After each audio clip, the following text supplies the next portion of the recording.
सौभाग्य है। आप सब लोग बिहारी जी के मंदिर के निर्माण के लिए जो भी यहाँ सेवा हो रही है उसमें खूब बढ़ चढ़ के भाग लीजिएगा। आइए भागवत के चतुर्थ दिवस के मंगल प्रवाह में हम लोग प्रवेश करते हैं। बोलो वृंदावन बिहारी लाल की। श्री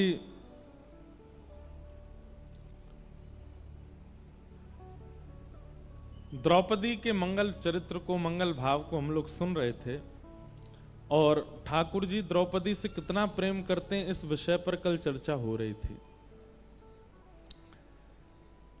द्रौपदी ने अपने 5 बालकों के हत्यारे को जीवन दान देने का निर्णय लिया। भगवान इतने प्रसन्न हो गए द्रौपदी के इस प्रस्ताव से कि ठाकुर जी ने द्रौपदी को अपना नाम दिया। एक बात याद रखिएगा, परिस्थिति जब प्रतिकूल होती है ना जीवन में, उस समय आपका निर्णय कैसा होता है उससे ठाकुर जी प्रसन्न होते हैं। अभी आपके जीवन में कोई परिस्थिति बिगड़ी हुई नहीं है, सुबह रात में सो जाते हैं चैन से, सुबह उठते हैं, बढ़िया पराठा पाते हैं, दोपहर में भोजन करते हैं, शाम का भोजन करते हैं, सो जाते हैं, फिर सुबह उठते हैं, कोई टेंशन नहीं है लाइफ में। तो इसका मतलब ये समझिए ठाकुर जी की दृष्टि नहीं है आपके ऊपर, इसीलिए सहजता से चल रहे हो। लेकिन जैसे ही ठाकुर जी मन बनाते हैं कि चलो अब इसकी परीक्षा ली जाए, तो रात्रि की नींदें उड़ जाएंगी, सुबह का नाश्ता पाने की इच्छा नहीं होगी, दोपहर के भोजन आधी रोटी में ही पेट भर जाएगा, रात्रि का भोजन केवल दूध पी के सो लिया करोगे, चिंता के कारण करवटें बदलते रहोगे, नेत्रों से पनारे बंद नहीं होंगे, हर व्यक्ति पर संशय होना प्रारंभ हो जाएगा, हर व्यक्ति पर शक होना प्रारंभ हो जाएगा, हर व्यक्ति से अपनी स्थिति की मदद मांगने की इच्छा प्रकट होने लग जाएगी। समझ जाओ ठाकुर जी परीक्षा ले रहे हैं अब। और उस परीक्षा के समय पर हमारा जैसा निर्णय होता है वो निर्णय ठाकुर जी को प्रसन्न करता है। जैसे छोटा सा बालक जैसे धीरे धीरे वो बड़ा होता है तो मां उसको घर में पढ़ाती है, ऐसे 1 लिखते हैं, ऐसे 2 लिखते हैं, ऐसे 3 लिखते हैं। उसकी ऐसी कॉपीज भी ऐसी होती हैं 3 लाइंस वाली, उस पर ऐसे 3 बनाना है, ऐसे 2 बनाना है। अब बच्चा जब तक माँ बना रही है तब तक तो बहुत खुश होता है। अचानक से माँ कहती है बेटा ले अब तू बना, तो फिर वो माँ को देखते रोता है, मुझसे तो बन ही नहीं रहा, और 2 को उल्टा 2 बना देता है, 3 को उल्टा बना देता है। इस प्रकार फिर उसकी परीक्षा होती है। 1-2 बार तो माँ हंसती है, और 4थी 5वीं बार माँ हाथ में स्केल लेके बैठती है, बोले बना अच्छे से। और फिर वो बालक ये सोचता है मेरी सबसे बड़ी शत्रु मेरी माँ है, मेरे पिताजी बस मुझसे प्यार करते हैं। क्यों? क्योंकि वो होमवर्क नहीं करवाते मुझसे, माँ करवाती है। कई घरों में पिता करवाते हैं। ठाकुर जी हमको कब कब अच्छे लगते हैं? जब जब सब हमारे अनुकूल चल रहा है। बिहारी जी आपसे बढ़िया कोई नहीं है, सब बहुत अच्छे हैं। लेकिन जैसे ही प्रतिकूल स्थिति आती है भय लगने लग जाता है। वास्तव में आपको भयभीत नहीं होना है उनसे जो परीक्षा ले रहे हैं, बस परीक्षा को बुद्धि लगा करके पार करना है। जीवन में आई हुई परीक्षा में आप निर्णय कैसा लेते हैं ठाकुर जी उससे प्रसन्न होते हैं। ठाकुर जी तो एक टास्क बना करके आपके जीवन में भेज देते हैं, और फिर ठाकुर जी इच्छा उनकी ऐसी होती है कि आप उससे निकलो, आप उसको पार करो। लेकिन जब हम भयभीत हो जाते हैं, जब हम उस स्थिति से भागने लग जाते हैं, तो ठाकुर जी बहुत निराश होते हैं। इसको इतनी कथाएं सुनवाई, आजकल तो इसके फोन में यूट्यूब में भी हम सब संत जनों की वाणी भेजते रहते हैं, फिर भी इतना विचलित हो रहा है, इतना परेशान हो रहा है, इतना दुखी हो रहा है। लेकिन जीवन में आई हुई परिस्थिति को परीक्षा मान करके और निर्णयात्मक बुद्धि से जब उसको पार कर लेता है कोई व्यक्ति, विचलित नहीं होता, ठाकुर जी उससे बहुत प्रसन्न होते हैं। इसलिए हमारी प्रार्थना बंधुओं, जब परीक्षा आती है, आती सबके है, मैं व्यास हूं मेरे जीवन में नहीं आती होगी ऐसा नहीं है, सबके जीवन में आती है। पर उस परीक्षा के समय पर विश्वास मत तोड़िए ठाकुर जी पर। आप लोग, मुझे पता है कई लोगों की ऐसी ऐसी परिस्थिति होती है, कभी कभी एकांत में जब मैं सुनता हूं तो मैं खुद सोच में पड़ जाता हूं कि इस परिस्थिति से कैसे निकलेगा। लेकिन संसार में एक भी परिस्थिति ऐसी नहीं है जिससे एग्जिट पॉइंट ठाकुर जी ने ना बनाया हो, सबका है। बस आप विचलित मत हो। किसी किसी की पहेली ज्यादा बड़ी है, किसी की छोटी है, पर सब पहेली का हल है। इसलिए विचलित मत होइए, बहुत शांत हृदय से, शांत बुद्धि से अपने निर्णय लीजिए और निकल पड़िए आगे।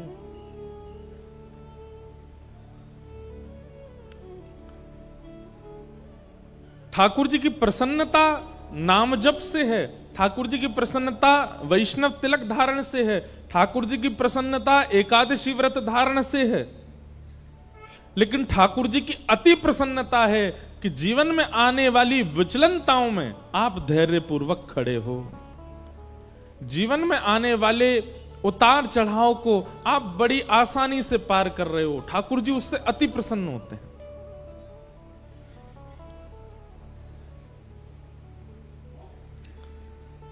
द्रौपदी और पांडवों के प्रति जो ठाकुर जी का प्रेम है ना, वो इसीलिए है क्योंकि इतनी परिस्थितियां आई और पांडव टूटे नहीं, द्रौपदी टूटी नहीं। आज तो परीक्षा की पराकाष्ठा हो गई। बालक कितना प्रिय होता है मां को। बालक कभी अगर ऊधम मचाता है तो मां सबको डांट देती है, बोले इसको कुछ मत कहो, ये ऊधम करे मुझे बताओ, मैं इसको मारूं डांटू कुछ भी, और कोई इसको छुएगा नहीं। कई बार मां ऐसा बोल देती है टीचर्स को भी कि ज्यादा ऊधम मचाए तो आप इसको देख लेना, लेकिन फिर थोड़े अगर वही टीचर उसको पीट पाट दे तो फिर मां फिर लड़ने आ जाती है। बोले आपने इसको क्यों मारा, बोले इसने होमवर्क नहीं किया, तो बोले आप मुझे बताओ आप क्यों मार रहे हो। मां कभी नहीं देख सकती कि उसके पुत्र को उसके अलावा कोई और डांटे, पर यहां द्रौपदी के 5 बालक मार दिए गए और वो हत्यारा सामने खड़ा है और द्रौपदी कहती है इसको मुक्त कर दो। कल हमने इसी विषय पर बृहद चर्चा की थी। 5 बातें कहीं, धर्मम न्यायम शकरुणम निर्वलीकम समम महत। द्रौपदी की बात में धर्म है, न्याय है, करुणा है, समता है। ठाकुर जी उससे प्रसन्न हो गए और भगवान ने अपना नाम द्रौपदी को प्रदान किया। अश्वत्थामा पकड़ा हुआ था। अर्जुन बोले अब क्या करें, तो आधी दाढ़ी मूंछ और शिखा छेदन करके उसको सभा से निष्कासित कर दिया। भगवान बोले भैया अब तुम्हारा सब सुलह हो गया है, महाभारत युद्ध तुम लोग जीत गए हो, अब हस्तिनापुर की गद्दी पर बैठो, आनंद करो, अब मुझे आज्ञा दो, बहुत दिन हो गए हैं मैं द्वारिका से बाहर हूं, अब मैं वापस द्वारिका जा रहा हूं। ठाकुर जी जैसे ही रथ में आरूढ़ होकर के द्वारिका को प्रस्थान करने लगे, इतने में ही अर्जुन की पुत्र वधू, अर्जुन के पुत्र का नाम अभिमन्यु और अभिमन्यु की पत्नी उसका नाम उत्तरा। उत्तरा भगवान की ओर दौड़ी दौड़ी चली आ रही है और दोनों भुजाएं उठाकर के ठाकुर जी से क्षमा याचना करती हुई रक्षा की कामना कर रही है, मेरी रक्षा करो। भगवान बोले अभी द्रौपदी को मुक्त किया, अब ये कौन रोने लगा। तभी देखा कि पुत्र वधू अभिमन्यु की वधू रोती हुई आ रही है। भगवान ने तुरंत कहा उत्तरा क्या बात है, क्यों रो रही हो। बोले देखिए ना, जिस अश्वत्थामा को अभी सभा में अपमानित करके बाहर निकाल दिया, उसी ने ब्रह्मास्त्र छोड़ दिया है मेरे गर्भ के बालक को मारने के लिए। भगवान ने जैसे ब्रह्मास्त्र को देखा तो अंगुष्ठ मात्र एक और रूप धारण किया। एक रूप से तो सामने खड़े हैं और एक रूप से अंगुष्ठ मात्र रूप धारण करके गर्भ में प्रवेश किया और भगवान की गदा का नाम है चक्रा। क्या नाम है? ठाकुर जी की गदा का नाम है चक्रा। अपनी चक्रा नाम की गदा को ठाकुर जी ने द्रुत गति से घुमाया और गर्भ के उस बालक की रक्षा हुई। बहुत सावधानी से सुनिए सब लोग। भगवान ने उस गर्भ के बालक की रक्षा की। वही बालक भविष्य में परीक्षित हुए, जो भागवत के श्रोता हैं। हमारे पूज्य पिताजी महाराज के गुरुदेव अनंत श्री विभूषित श्री रामानुज प्रपन्नाचार्य गुरुजी महाराज, मेरे दादा गुरुदेव, इतनी सुंदर बात कहते थे, इतनी पते की बात कहते थे। वो कहते थे कि इधर देख लो, सुन लो। वे कहते थे कि जिस गर्भ में ना जाना पड़े उसकी सारी योजनाएं सारे शास्त्र बताते हैं। भजन करो, नाम जप करो, पुण्य करो, सत्कर्म करो, कीर्तन करो, तिलक लगाओ, आदि आदि सब सत्क्रियाएं करो। क्यों? क्योंकि इन सब के करने से पुनर्जन्म न विद्यते, पुनर्जन्म नहीं होता, फिर एक ही जन्म में सब कट जाता है। हमारे पूज्य पिताजी महाराज के गुरुदेव कहते कि गर्भ में ना आना पड़े, इसी की योजना भागवत जी बताती हैं, इसी की योजना मानस जी बताती हैं, इसी की योजना वाल्मीकि रामायण बताती हैं। और उसी गर्भ में ठाकुर जी ऐसे प्रवेश कर गए बिना कुछ विचार किए। आपको पता है, जब मां के गर्भ में बालक होता है, श्रीमद् भागवत के तृतीय स्कंद में कपिल विभूति संवाद में जंतु स्तुति है। वहां पर भगवान कहते हैं कि नरक से भी ज्यादा कष्टदायी होता है मातृगर्भ। कभी आपको अवसर लगे, हमने एक कथा की थी नासिक में 1 महीना की, उस कथा में आप लोग सुनिएगा। वहां कपिल विभूति संवाद हमने विस्तार से कहा था। तब वहां ये स्तुति गाई थी कि गर्भ का बालक जो स्तुति गाता है वो स्तुति कैसे करता है। गर्भ के बालक की इतनी भयावह परिस्थिति होती है, जरा सी दुर्गंध आ जाए तो हमसे बैठ पाना मुश्किल होता है, लेकिन मलमूत्र के भरे हुए एक टब में वो बालक उल्टा पड़ा ही रहता है 9 महीने तक। और ऐसा कहते हैं कि उसकी जो त्वचा होती है वो इतनी कोमल होती है और मां के पेट के जीवाणु धीमे धीमे उसको काटते हैं, कभी कभी इतनी पीड़ा देते हैं। जब 7वें महीने में बालक आ जाता है ना, तो भगवान से हाथ जोड़ता है, हे विधाता मुझे यहां से निकालो कैसे भी, मैं बहुत परेशान हूं। भगवान कहते हैं जन्म लेके तुम वही सब करोगे, उल्टे सीधे काम, छल कपट बाजी, खाना पीना, मदिरा उड़ाना, ये सब की करो। बोले आपको सौगंध खा के कह रहा हूं, इतना भजन करूंगा कि दोबारा यहां ना आना पड़े मुझे। लेकिन जैसे ही जन्म लेता है, पहचानना प्रारंभ करता है, ये भूआ है, ये फूफा है, ये चाचा है, ये चाची हैं, ये दादी हैं, ये दादा है, ये पत्नी है, ये बच्चे हैं। धीरे धीरे भूल जाता है ठाकुर जी को दिया हुआ वचन। बीच बीच में ठाकुर जी संदेशा भिजवाते हैं गुरुजनों के द्वारा, हाँ भाई कथा सुन लो। ये सब क्या सुनना हमको। और फिर से उसी गर्भ में जाने की पूरी योजना बना लेता है, क्रियाओं को खराब करके, स्वभाव को गंदा करके, दूसरों के साथ छल कपट करके क्या करते हैं हम, पुनर्गर्भ में आने की सारी योजना बनाते हैं। और सुनिए, कर्म के अनुसार पुनर्गर्भ मिलेगा तो कई लोगों को लगता है इसमें क्या बुराई है, ठीक है हम फिर से जन्म ले लेंगे, लेकिन कहां मिलेगा ये तो नहीं पता ना। हो सकता है मानव के गर्भ में नहीं गए, कुकर सूकर के गर्भ में गए, तो मानव तो फिर भी बहुत सदा हुआ भोजन करता है, वो लोग तो कुछ भी खा लेते हैं, और वो जो खाते हैं वो सब बालक को पीड़ा देते हैं भीतर। कई बार तो आपको विश्वास नहीं होगा, जन्म देके जानवरों की जो माताएं होती हैं वो जन्म देके अपने बालकों को ही खा जाती हैं।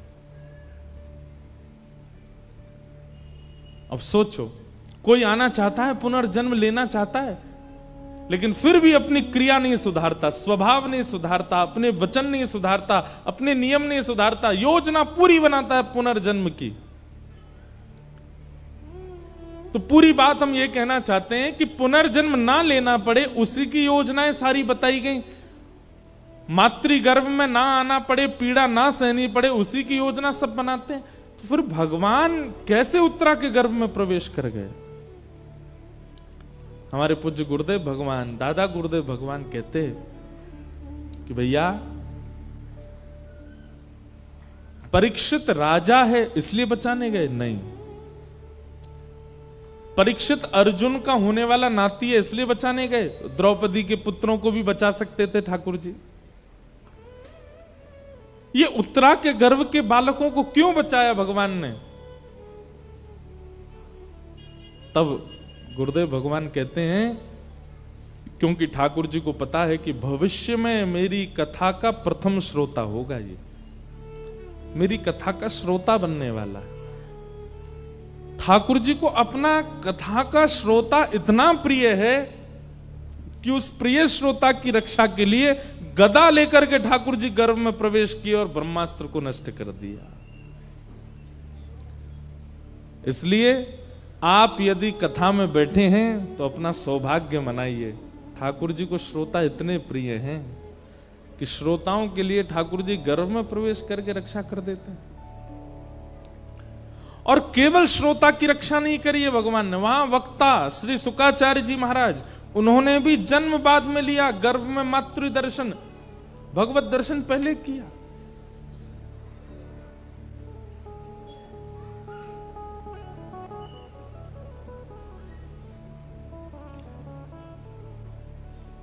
भगवान ने उत्तरा के गर्भ में प्रवेश करके उनके बालक की रक्षा की और रक्षा करने के पश्चात भगवान बोले अब सब मंगल है, ब्रह्मास्त्र नष्ट हो गया आकाश में, अब हम चलें। कुंती की स्तुति सुन के अब द्वारिका प्रस्थान करने लगे। तो पांडवों में श्री युधिष्ठिर जी रोने लगे। भगवान ने युधिष्ठिर की ओर देखा, क्यों रो रहे हो भैया? तब युधिष्ठिर के मन में आया कि मैंने बहुत बड़ा अत्याचार कर दिया महाभारत युद्ध के द्वारा, मुझे नरक जाने से कोई नहीं बचा पाएगा। तब भगवान ने सोचा कि मेरे संग रहते हुए मेरी आज्ञा से युद्ध करने पर भी इनको संशय है अपनी गति पर। समझ रहे हैं बात को? बहुत ध्यान से सुनिए सब लोग। ठाकुर जी कह रहे हैं कि मैं साथ खड़ा था और पूरा युद्ध का नेतृत्व मैं कर रहा था, फिर भी युधिष्ठिर को संशय है अपनी गति पर। आप यदि भागवत सुनते हैं, आप यदि कथा श्रवण करते हैं, सत्संग करते हैं, रसिक जनों की वाणी सुनते हैं और उसके बाद कभी आपको संशय होने लग जाता है अपने जीवन पर, ठाकुर जी को बहुत पीड़ा होती है, तो फिर कथा क्यों सुनते हो? रसिक जनों की वाणी क्यों सुनते हो? आपको अपने जीवन पर संशय कैसे हो सकता है? पूरे महाभारत युद्ध में कौरवों के हर योद्धा का एक ही टारगेट है कि अर्जुन को घेरना है। युधिष्ठिर सामने से निकल जाता है ना तो योद्धा कहते कोई बात नहीं, इसको निकलने दो। भीम निकल जाता, निकलने दो। नकुल सहदेव अर्जुन को पकड़ो, कहां है? और अर्जुन ठाकुर जी के पीछे खड़ा है, बिल्कुल चिंता नहीं। अब आप सोचिए 18 दिन के युद्ध में एक बाण तो लगा होगा अर्जुन को। जब इतनी बड़ी सेना का एक ही केंद्र बिंदु है तो अर्जुन को एक बाण तो कहीं खरोंच ही आ गई होगी। कुछ नहीं हुआ अर्जुन को। क्यों? करिष्ये वचनम तव। ठाकुर जी को अपना रथ का सारथी बना करके उसने समर्पित कर दिया। मेरे जीवन की ये रथ डोर आपके हवाले, नाथ जहां ले चलो मैं तैयार हूं। और कौरवों के उस विशाल सेना के समुद्र को आकाश से जब देवता देखते थे ना, कौरवों की सेना ऐसे लगती थी जैसे कोई विशाल समुद्र में लहर उठ रही हो, और पांडवों की सेना ऐसी लगती थी जैसे 2-4 नदियां मिल गई हों। लेकिन उस विशाल कौरव सैन्य सिंधु को भगवान ने ऐसे पार करा दिया अर्जुन को, जैसे कोई छोटे से बालक को गाय के खुर का गड्ढा लंघवा देता। एक बार भी यदि जीवन में कथा का आश्रय और ठाकुर जी का आश्रय लिया है, फिर चिंतित मत होइएगा। रोना ठाकुर जी को अच्छा नहीं लग रहा है। भगवान बोले महाभारत युद्ध की पूरी योजना मेरे नेतृत्व में हो रही है। अर्जुन को चिंता नहीं है, लेकिन युधिष्ठिर रो रहा है। और क्या कह के रो रहा है कि अब मुझे नरक में भी स्थान नहीं मिलेगा, मैंने बहुत बड़ा गलत काम कर दिया, मैंने महाभारत युद्ध करके बहुत गलत कर दिया। ठाकुर जी बोले इसको विश्वास ही नहीं है मुझ पर। तब भगवान बोले अब अपने प्रति मैं कैसे विश्वास प्रकट करवाऊं कि भाई मुझ पर भरोसा कर। तब भगवान बोले कि जब मैं स्वयं किसी का विश्वास अपने प्रति प्रकट नहीं करवा पाता तो फिर वह विश्वास कोई भक्ति प्रकट करवाता है। एक बात कहें, आपसे बुरा नहीं मानिएगा, यदि आपने कभी सत्संग नहीं किया होता, कथा नहीं सुनी होती, किसी संत का आश्रय नहीं लिया होता, किसी वक्ता की वाणी नहीं सुनी होती और कहीं आपको सुनाम की गली में साक्षात श्री बिहारी जी प्रकट होकर दर्शन दे देते तो आप क्या करते? भैया सुबह सुबह कोई और काम नहीं है, आ गए हो सज धज के, चलो कहां से आए हो, कौन हो, क्या नाम है आपका, काम धंधे का समय, कहां से आए हो, चलो निकलो यहां से। बिहारी जी कहेंगे वाह भाई हमें जाने ही ना है, हम तो प्रेम ही ना है, हमें भरोसा ना आया है। ये विश्वास, ये रूप माधुरी का दर्शन, ये उनके प्रति समर्पण कौन करवाता है? कथा ही तो करवाती है, कोई भक्ति ही तो करवाता है। ठाकुर जी बोले युधिष्ठिर के चित्त में जो अविश्वास प्रकट हुआ है, इसको विश्वास में परिवर्तित करने के लिए अब कोई भक्त का आश्रय लेना पड़ेगा। तभी भगवान को याद आया कि ओहो, बाणों की सैया पर लेटे मेरी प्रतीक्षा कर रहे हैं भीष्म पितामह, चलो उनके पास। और भगवान पांडवों को लेकर के भीष्म पितामह के पास गए।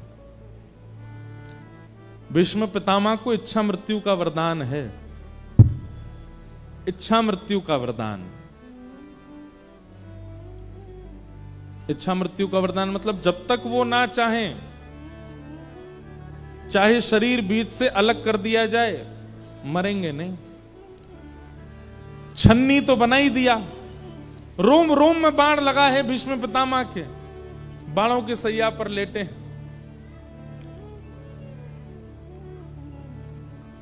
लेकिन प्राण नहीं गए। क्यों? उन्होंने इच्छा मृत्यु के वरदान को सार्थक किया। और क्या विचार करके सार्थक किया? कि मैं ऐसे प्राण नहीं त्यागूंगा।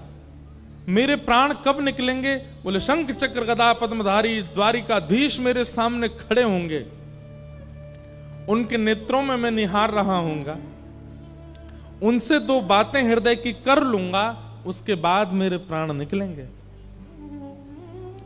अब उससे पहले चाहे मेरे शरीर को कोई बीच से काट दे, मेरे प्राण नहीं निकलेंगे। मृत्यु देवी सामने खड़ी है हाथ जोड़ करके, महाराज आपके रोम रोम में बाण लगा है, रक्त की एक बूंद नहीं बची है अंदर, अब तो मुझे आज्ञा दीजिए कि मैं आपको ले चलूं।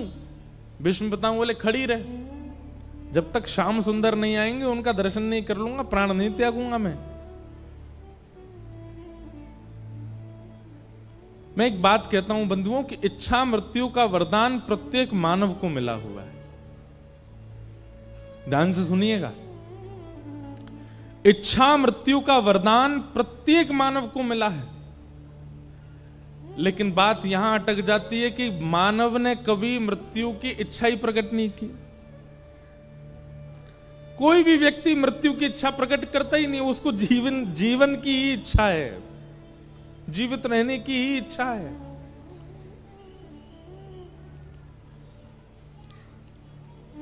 सब लोग इधर देखिए, बहुत सावधानी से सुनिएगा। हमारे ब्रज के रसिक संतों ने, हमारे भारत के श्रेष्ठ ऋषियों ने अधिकतर इच्छा से ही प्राण त्यागे।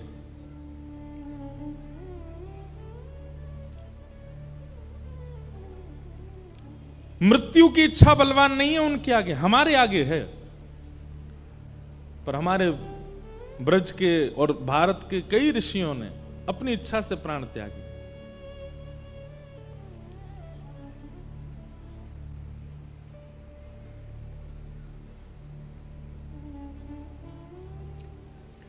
कई संतों ने अपने शिष्यों को बुला करके अपनी अंतिम इच्छाएं बता दी। कई महापुरुषों ने अपने प्राण त्यागने से 2 दिन पहले मौन धारण कर लिया, एकांत में चले गए। कई भारत के संतों ने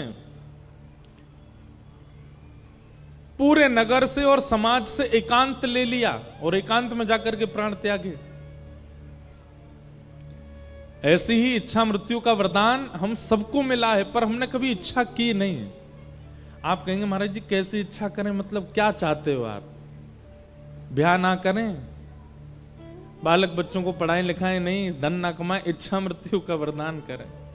सुनिए, अपनी क्रियाएं करते रहिए, पर क्योंकि अकाट्य सत्य है मृत्यु, एक बार तो कभी विचार कीजिए कि मेरी मृत्यु कैसी हो, जब मेरे प्राण जाएं उस समय स्थिति कैसी हो। पीतांबरी कैसी हो, मुखड़े पे एक हंसी हो, छवि मन में ये बसी हो, जब प्राण तन से निकले। इतना तो कहना स्वामी, जब प्राण तन से निकले। आप अपनी सब क्रियाएं करते रहिए, पर एक बार सोच लीजिए कि जब भी मेरा अंत हो, सबका होना है, तो कैसा हो। और अभी कम अवस्था में ही विचार कर लोगे और नित्य विचार करते रहोगे, नित्य विचार करते रहोगे, तो फिर ठाकुर जी योजना बनाएंगे, आपका अंतिम समय वैसे ही जाएगा जैसा आपने विचार किया। पर हमने कभी विचार किया ही नहीं कि हमारा अंतिम काल कैसे जाए। इसीलिए अधिकतर या तो हॉस्पिटलों में जाता है, या तो दवाइयों के बीच में जाता है, वेंटिलेटर पर जाता है, कहीं भी चले जाते हैं। इस प्रकार से प्राण जाएं, उससे अच्छा तो विचार कर लो।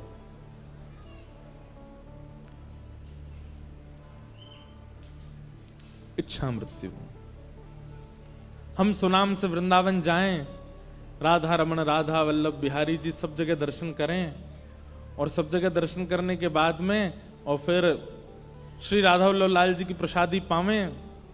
वहीं पर एक रसिक महापुरुष की कथा चल रही हो, उनकी कथा श्रवण कर लें, वृंदावन की परिक्रमा करें, ब्रजरज माथे से लगावें, खूब हरिनाम संकीर्तन करते हुए नृत्य करें।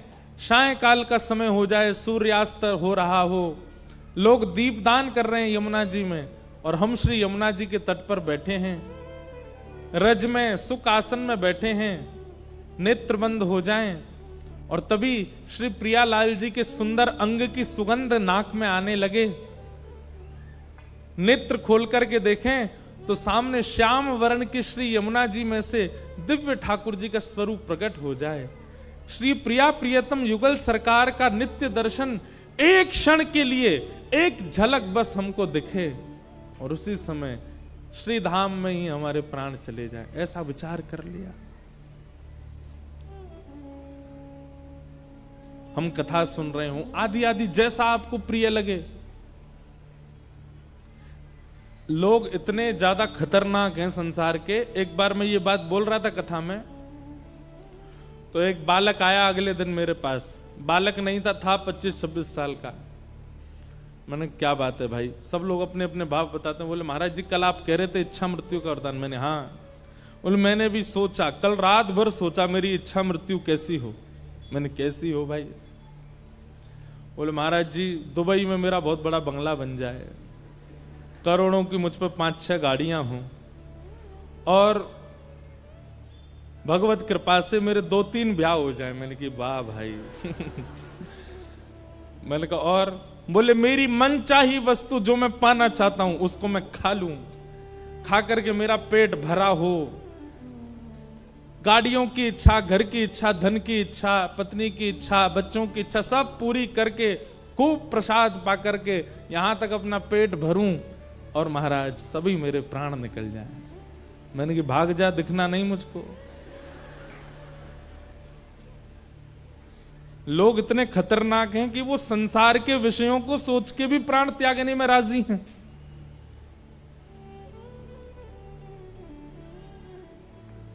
नरक ही मिलेगा अगर ऐसा कुछ सोचा तो। क्योंकि इच्छा मृत्यु निश्चित है। ये बात हम व्यास मंच से बैठ के कह रहे हैं। अगर विचार कर लिया और नित्य अपने भजन से पहले नित्य चिंतन किया जाए, मेरे अंतिम काल ऐसा हो, और फिर उसके बाद अपना साधन करें, अपना भजन करें, अपना गुरु मंत्र करे, अपना नाम जप करे, नित्य इसी प्रकार की क्रिया करता रहे, उसका अंत फिर वैसा ही होगा जैसा उसने सोचा है। इसलिए आप सब कथा में बैठे हो, कथा श्रवण कर रहे हो, एक सुंदर इच्छा मृत्यु का विचार कीजिए कैसी हो। यहां से बाहर मृत्यु की चर्चा करना अपशगुन है। पंडाल से बाहर मृत्यु की बात करो तो लोग बात कहते हैं भाई ऐसी गलत बात नहीं करते, पर यहां मृत्यु की बात करना ही सगुन है। श्रीमद् भागवत तो मरना ही सिखाती है कि मृत्यु कैसी हो। हम तो भीष्म पितामह को अपना आइडल मानते हैं। कितनी भी पीड़ा आई हो, कितने भी संकट आए हो, लेकिन उन्होंने अपनी इच्छा मृत्यु को बरकरार रखा। भले ही कौरवों के संग में रहे, भले ही खूब सुनना पड़ा ठाकुर जी से, लेकिन फिर भी इच्छा मृत्यु, मृत्यु हो तो भीष्म पितामह जैसी, अंत भला तो सब भला। जीवन में आपने क्या किया संसार के लोग सब भूल जाएंगे, पर अंत आपका कैसा था सब याद रखेंगे। भीष्म पितामह का अंत श्रेष्ठ था। बाणों की सैया पर लेटे हैं और तभी द्वारिकाधीश पांडवों के साथ चलते हुए आ रहे हैं। भीष्म पितामह प्रसन्न हो गए, बस मैं अब अपने इच्छा पूरी करूंगा। कभी कभी मन करता हम कैसे बोलेंगे ऐसे ठाकुर जी से, क्या कह रहे हैं भीष्म पितामह। जैसे ही ठाकुर जी सामने आके खड़े हुए तो ठाकुर जी का स्वभाव है टिकते तो है नहीं, न क्यों हिल रहे हैं, ऐसे हिल रहे हैं, कभी आंख झपक रहे हैं, कभी ए अर्जुन इधर आ, कभी युधिष्ठिर को बुला रहे हैं, कभी नकुल सहदेव को खींच रहे हैं, द्रौपदी से कह रहे हैं तू भी इधर आ। भीष्म पितामह बोले बहुत देर हो गई नाटक करते करते, सीधे खड़े रहो मेरे सामने, ये हिलो डोलो नहीं ज्यादा, मेरे पास समय बहुत कम है। भगवान स्थिर हो गए। ठाकुर जी बोले क्यों? बोले आपको देखते देखते मैं अपने प्राण त्यागने वाला हूं, और जब तक मेरे प्राण नहीं निकले आंख की पलक भी नहीं गिरनी चाहिए आपकी। डांट करके बोल रहे हैं ठाकुर जी को, हिलो नहीं। ठाकुर जी बोले भाई तुझे इच्छा मृत्यु का वरदान, तेने कहीं 10 साल तक सोच ली कि मरना ही नहीं है तो? पितामह भीष्म बोले तो फिर 10 साल खड़े ही रहना, आपको निहारता रहो। अब ना मैं पलक झपकूंगा ना आप झपको, बहुत देर हो गई, बहुत समय निकल गया, बहुत मुश्किल से हाथ पड़े हो, अब अपने जीवन के अंत को मैं सफल बनाऊंगा, मेरे सामने स्थिर होकर खड़े हो जाइए। तो कहते हैं ठाकुर जी का मुख थोड़ा सा मुरझा गया। जैसे जबरदस्ती किसी को खड़ा कर दो तो उसके मुख से पता चल जाता है कि जबरदस्ती करी है इसके संग। कई बार ब्याहों में देखते हो ना, दुल्हा खुश ही नहीं लगता, पता चल जाती है कि जबरदस्ती करवा रहे हैं।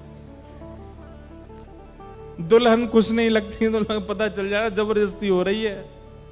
ठीक जैसे जबरदस्ती वाला दुल्हा जैसा लगता ना, वैसे ठाकुर जी हो गए। मुकुट तो पहना है, मोर पिच्छ तो लगाया, श्रृंगार तो किया, पर चेहरे पर न को प्रसन्नता नहीं। भीष्म पितामह बोले अरे अरे अरे ये क्या हो रहा है? ठाकुर जी बोले अब क्या हो गया? ये मुखमंडल की मुस्कान कहां चली गई आपकी? ठाकुर जी बोले हमको घबराहट हो रही है, तुम कब प्राण त्यागोगे, हम कब तक खड़े रहेंगे यहां पे? बोले बस इतने में ही घबरा गए? और खुद जो हमको 84 लाखों में नचाते रहते हो उसमें तब घबराहट नहीं होती आपको? जैसे तैसे हाथ पड़े हो मेरे सामने खड़े रहो। और कैसे खड़े हो? बोले प्रसन्न हासारुणलोचनोल्लसत् शब्द है। भीष्म पितामह कहते हैं प्रसन्न हो जाइए, आपके ये दो जो कपोल हैं ये गुलाब जामुन की तरह फूल जाने चाहिए, इतनी जोर से प्रसन्न होइए। और ऐसी स्थिति में आपको देखते हुए मैं अपने प्राण त्यागूंगा। भगवान जबरदस्ती मुस्कुरा रहे हैं, ले भैया देख ले। और भीष्म पितामह ठाकुर जी को देखते हैं, नेत्र सजल हो गए। और भीष्म पितामह ने भगवान की स्तुति गाई। इतिमति रूप कल्पिता वितृष्णा भगवत सात्वत पुंगवे विभुम्ने स्वसुखमुपगते क्वचिद विहर्तुम प्रकृतिमुपेयुषि यद्भव प्रवाह। त्रिभुवन कमनम तमाल वर्णम रविकर गौरवराम्बरम दधाने वपुरल ककुलावृतान नाब्जम विजय सखेरतिरस्तु मेन वद्य। बहुत सुंदर स्तुति है भीष्म पितामह की। अनेक बार मैंने विस्तार किया है भीष्म स्तुति का, लेकिन अंतिम श्लोक कहूं। भीष्म पितामह क्या कहते हैं? ललित गति विलास वल गुहास प्रणय निरीक्षण कल्पितो रुमान कृतमनुकृतवत्य उन्मदान्ध प्रकृतिमगन किलयस्य गोपवध्व। सब लोग इधर देखो। भीष्म पितामह कह रहे हैं, हे नाथ, मैंने आपके सारे रूप देख लिए। कौन कौन से? आपका चतुर्भुज रूप देखा, आपका विराट रूप देखा, आपका सहस्त्र शीर्षा पुरुखः सहस्त्राक्षः सहस्त्रपात, वो रूप भी देखा जहां आपके 1000 मुख, 1000 हाथ, 1000 पैर। और जब महाभारत का युद्ध प्रारंभ हुआ तब आपका वो रूप भी मैंने देखा। बोले कौन सा रूप? बोले सपदि सखी बचो निशम्य मध्य निज परयोर वलयो रथम निमेश्य। जब रथ भूमि रणभूमि के मध्य में आप अर्जुन के रथ को हाँकते थे, घोड़ों के पैरों से उड़ने वाली धूल आपके मुख पे आती थी और आप लगाम पकड़ करके अपनी बाजू से अपने माथे के बालों को दूर करते थे। शंख चक्र गदा पद्म वाले के हाथ में जब चाबुक और रस्सी देखी मैंने कहा वाह कन्हैया, तेरे ये रूप भी अद्भुत है। मैंने सारे रूप देख लिए आपके, पर एक रूप देखने की मेरी अभिलाषा है। भीष्म पितामह बोले, भगवान बोले कौन सा रूप? तब यहां पर कितना सुंदर शब्द है। बोले ललित गति विलास बल गुहास। आप जब ललित गति से चलते हो, ललित गति कैसी है? एक पैर यहां रखते हैं तो दूसरा पैर उसके सामने नहीं रखते, थोड़ा तिरछा रखते हैं, जैसे बांके बिहारी खड़े हैं, ये चलते भी ऐसे ही हैं। ऐसे पांव यहां, पांव, कमर भी मटकेगी, पैरों मटकेंगे, सिर भी मटकेगो, सुंदर केश भी झूमेंगे, सुंदर मुकुट पे पाग पे लगी भाई जो लटकन है वो भी हिलेगी। ललित गति विलास वल गुहास। आप जब ललित गति से विलास करते हुए चलते हो, कभी मधुमंगल के कंधे पर हाथ रख के हंसते हो, कभी श्रीदामा को गले में लेकर के हंसते हो, कभी तन सुखा पर अपना पूरा भार धर देते हो। आपकी जो वो वृंदावन की ललित गति है ना नाथ, मुझे उसका दर्शन करना। और ललित गति विलास वल गुहास प्रणय निरीक्षण कल्पितो रुमान कृतमनुकृतवत्य उन्मदान्ध। जैसे ब्रज की गोपियां वो आपको भिन्न भिन्न रूप बना देती हैं। कैसे? कोई गोपी कहती है लाला तैने मेरे घर को माखन खाया और चल मैं तो पकड़ के ले चलूं यशोदा के पास, तो आप उसके चरणों में गिर जाते हो। अरे भाभी तू जो कहेगी सो करूंगो, लेकिन मैया के पास मत ले चल। तो वो गोपी कहती है अच्छा जो कहूंगी सो करोगे? बोले हाँ बैठो मेरे सामने। आप उसके सामने थर थर कांपते हुए बैठ जाते हो। कहा करनो है? तो चल लाला एक काम कर। बोले का? रसोई घर में जा, रोटी लेके आ और रोटी पर एक मक्खन धर के ला। अरे भाभी तू तो बड़ी अच्छी है, मुंह भोजन करावेगी। बोले ना लेके आ, लाके मुंह खवा। और नन्हे से गोपाल जी को सामने खड़ा करके गोपी कहती है अब लाला चल प्रेम से अपने हाथन से मुंह पवा दे। और छोटे छोटे ठाकुर जी टूक तोड़ के गोपी को पवा रहे। गोपी के नेत्र सजल होते हैं। एक बार पा करके फिर ठाकुर जी के चरण लिपट जाती है और ठाकुर जी को गोद में बैठा के फिर अपने हाथ से पवाती है। ताही अहीर की छो हरिया छचिया भरी छाछ पे नाच नचायो, रसखान कहते हैं। कोई गोपी ठाकुर जी को पकड़ लेती है और लाला को कमरा में बंद कर दे। ठाकुर जी कहें मुंह छोड़ दे। बोले ऐसे ना छोड़ूंगी। बोले कैसे छोड़ेगी? बोले पहले बंदर की तरह नकल करके दिखा। ठाकुर जी कहें जो कोई बात है? बोले हम बे बात है, पहले बंदर की तरह कर। कोई गोपी पकड़ के कहती लाला मेरे संग नृत्य कर। भीष्म पितामह कहते हैं, बोले नाथ, हस्तिनापुर का बनने में सुख नहीं है, द्वारिका का बनने में सुख नहीं है, मथुरा का बनने में सुख नहीं है, क्योंकि वहां आपकी चलती है। हमें तो ब्रजवासी बना दो, जहां हम कहें और आप नाचो, हम कहें और आप चलो। कृत मनु कृतवत्य उन्मदांध प्रकृति मगन किलयस्य गोपबद्ध। मुझ पर कृपा कर दीजिए, मेरे इस अंतिम काल में आपने दर्शन दिया मुझको, इससे मैं बहुत प्रसन्न हूं। पर मैं जाते जाते आपसे मांगना चाहता हूं कि अगला जन्म मुझे वैकुंठ में मत भेजना, स्वर्ग में मत भेजना, अन्य किसी लोक में मत भेजना, मुझे ब्रज वृंदावन में भेज देना, ताकि मैं आपकी ललित गति की चाल देख सकूं। एक गोपी बनकर के मैं भी मक्खन जमाऊं, मैं भी दही बिलो करके मक्खन निकारूं। भीष्म पितामह कह रहे हैं, और मैं भी अपने छीका पे मक्खन धरते भय सोचूं कि या छीका को ने नीचो कर दूं, ताकि कन्हैया आवे तो वह को चोरी करवे में दिक्कत नहीं हो, मुझको वो गोपी बना दो।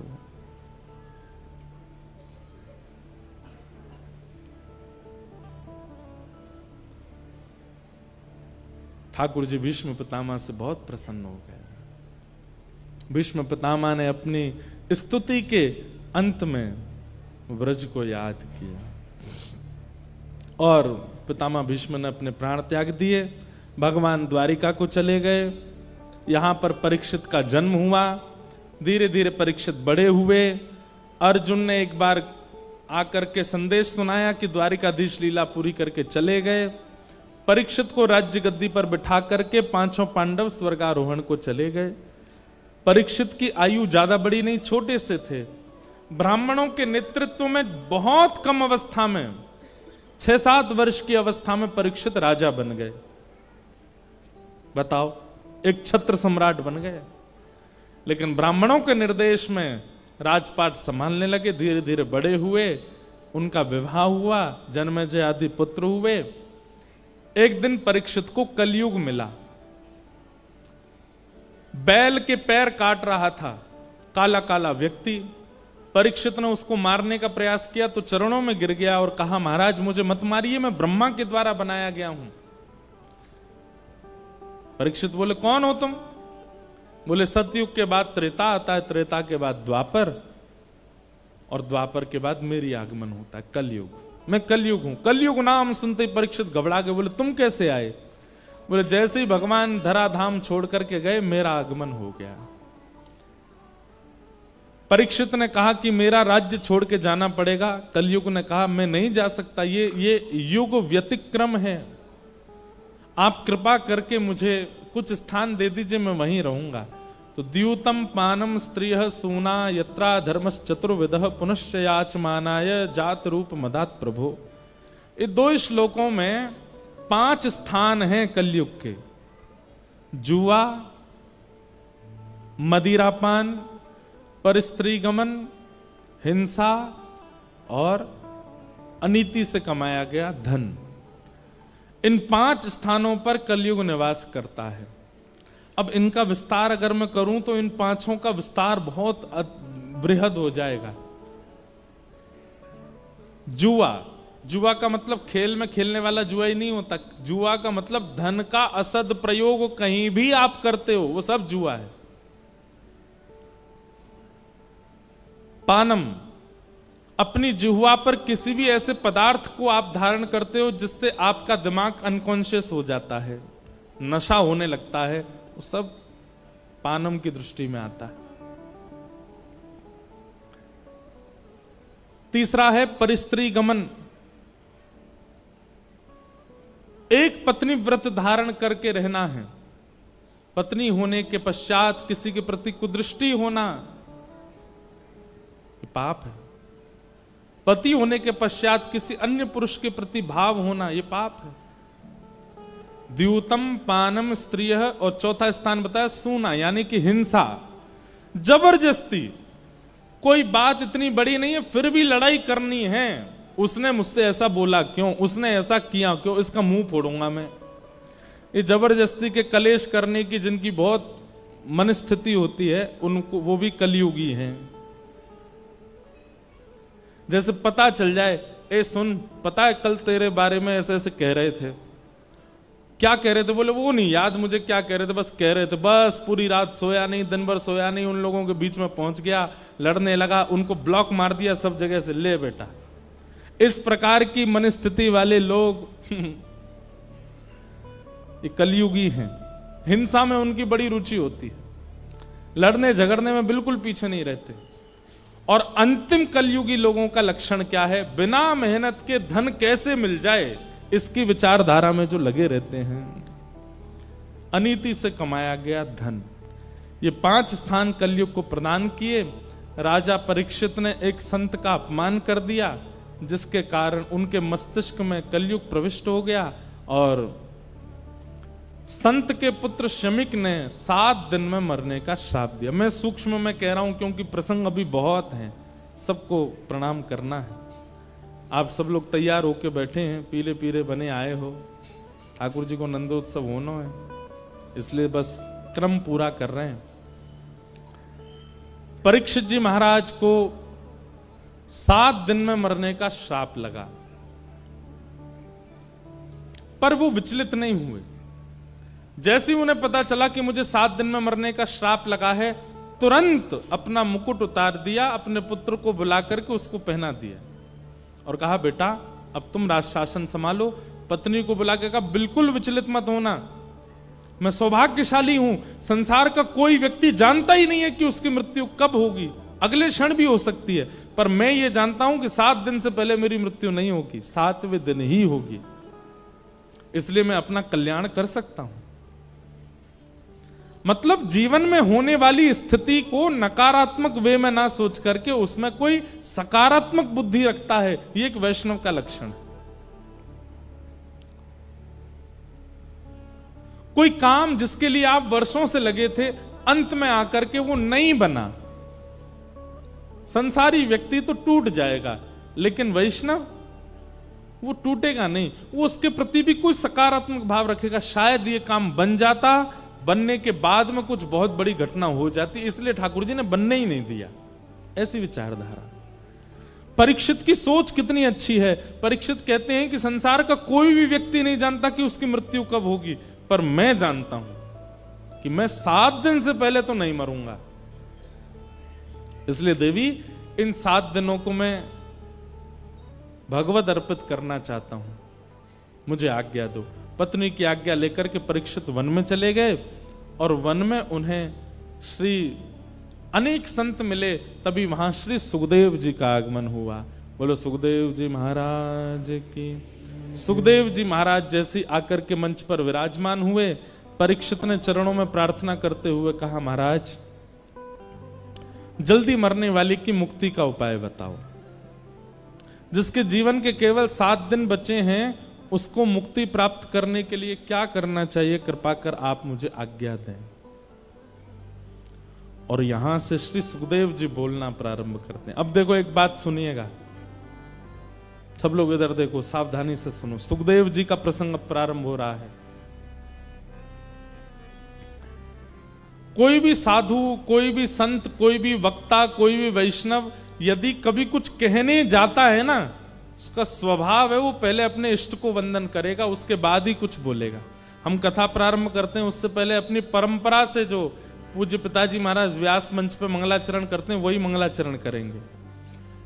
आप सब लोग प्रणाम करके चले जाते, उसके बाद हम 5-6 श्लोक बोलते हैं, उसके बाद कीर्तन कराते हैं, फिर कथा प्रारंभ करते हैं, सीधे कहना नहीं शुरू कर देते। लेकिन यहां पर एक आश्चर्य हुआ कि सुखदेव जी महाराज मंच पर बैठे और परीक्षित ने जिज्ञासा की, जल्दी मरने वाले की मुक्ति का उपाय बताओ। इन्होंने ना तो इष्ट को प्रणाम किया, ना अपने गुरु को प्रणाम किया, ना किसी परंपरा के श्लोकों का स्तवन किया, सीधे उसको उत्तर देना प्रारंभ कर दिया कि अगर वैष्णव बिना इष्ट को प्रणाम करने बोलने लग जाए तो हो सकता है कहीं ना कहीं वो हमारे किसी भाव से अप्रसन्न है, या फिर हमने जो जिज्ञासा की है वो जिज्ञासा उचित नहीं है, इसीलिए और वही बात हुई। सुखदेव जी महाराज कहते हैं, बोले राजन, तुमने जो ये प्रश्न किया है ना, जल्दी मरने वाले की मुक्ति का उपाय क्या है, अगर तुमने लोक हित के लिए ये प्रश्न किया है, संसार के लिए ये प्रश्न किया है कि संसार के जो लोग जल्दी मरने वाले हैं वो अपनी मुक्ति कैसे प्राप्त करें, तो तुम्हारा प्रश्न अच्छा है। लेकिन अगर ये प्रश्न कहीं तुमने अपने लिए किया है तो ये उचित नहीं है। परीक्षित बोले, मतलब 7 दिन में मेरी मृत्यु होनी, मैं अपने लिए ही तो पूछूंगा। मैंने संसार के लिए पूछा हो तो ये प्रश्न अच्छा है, अपने लिए अगर पूछ रहा हूं तो गलत है। इस बात का क्या मतलब हुआ?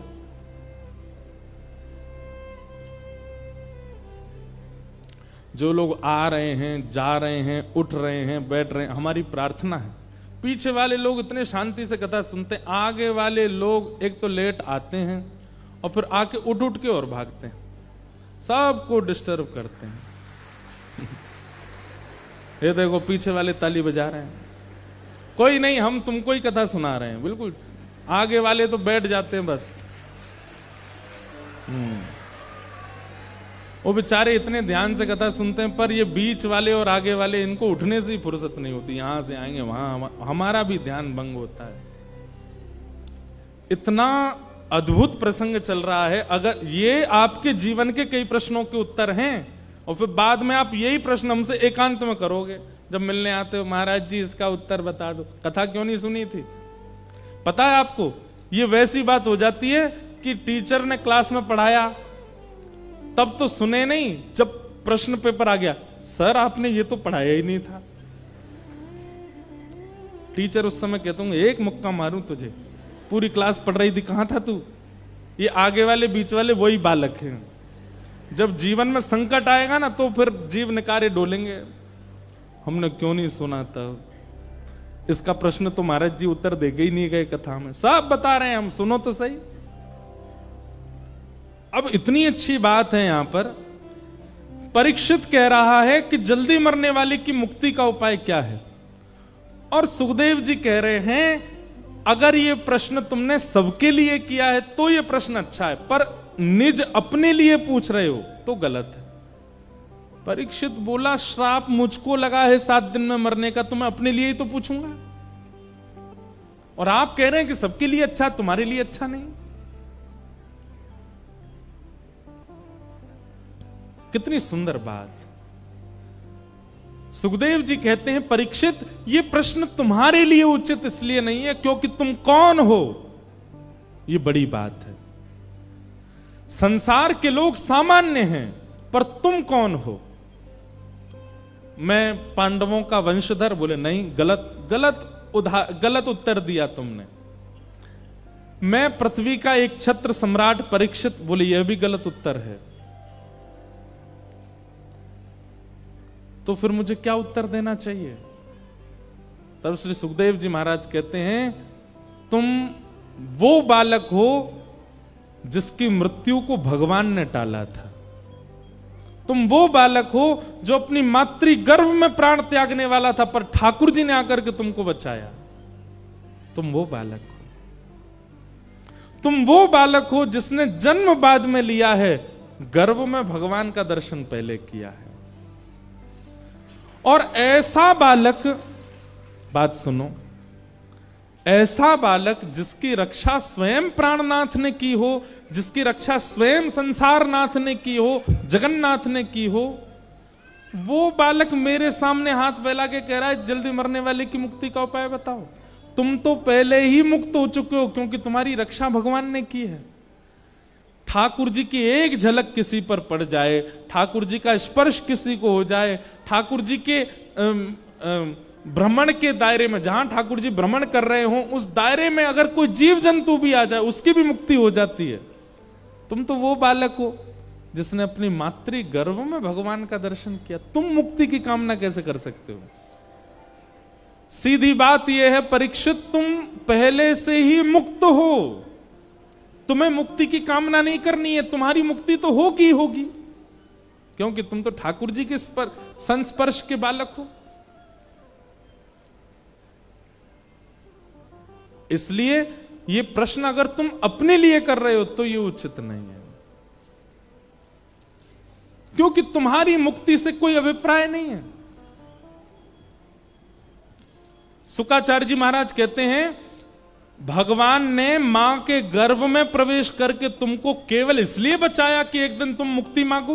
वही मुक्ति जो पूतना को भी मिली है, वही मुक्ति जो शूर्पणखा को भी मिली है, वही मुक्ति जो कुंभकर्ण को भी मिली है, वही मुक्ति जो रावण को भी मिली है, वही मुक्ति जो कंस को भी मिली है, वही मुक्ति जो अघासुर, बकासुर, धेनुकासुर, सारे असुरों को यह मुक्ति मिल चुकी है, वही मुक्ति परीक्षित भी मांग रहा है।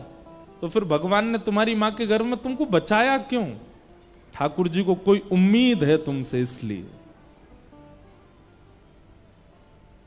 एक बात बताएं बंधुओं, लगभग संसार का हर व्यक्ति अपने जीवन में एक बार तो ऐसी स्थिति से निकल के आता है जहां वो मृत्यु के बिल्कुल किनारे पे खड़ा था और वो बच जाता है। बस कैसे कृपा हो जाती है, क्या होता है, इसका मतलब क्या है?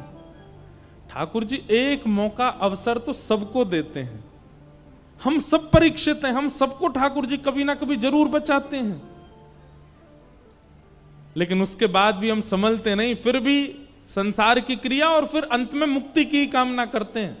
हम सबको श्री सुखदेव जी महाराज कह रहे हैं तुम्हारी रक्षा भगवान ने क्यों की थी उस दिन? इसीलिए कि तुम एक दिन मुक्ति मांगो। मान लीजिए आप नाम जापक हो, मैं कथाकार हूं, हम दोनों को ही मुक्ति मिल जाए और हम दोनों हाथ पकड़ करके गए वैकुंठ, और हम बड़े प्रसन्न, भाई सुनाम से अकेले तुम और मैं दोनों जा रहे हैं वैकुंठ। वैकुंठ में जैसे हम पहुंचे, बोले हमको तो मुक्ति मिली, हमको तो मुक्ति मिली। वैकुंठ के द्वार खुले, भीतर प्रवेश किए, बहुत ऐसा लग रहा था हम कितने इंपॉर्टेंट हैं।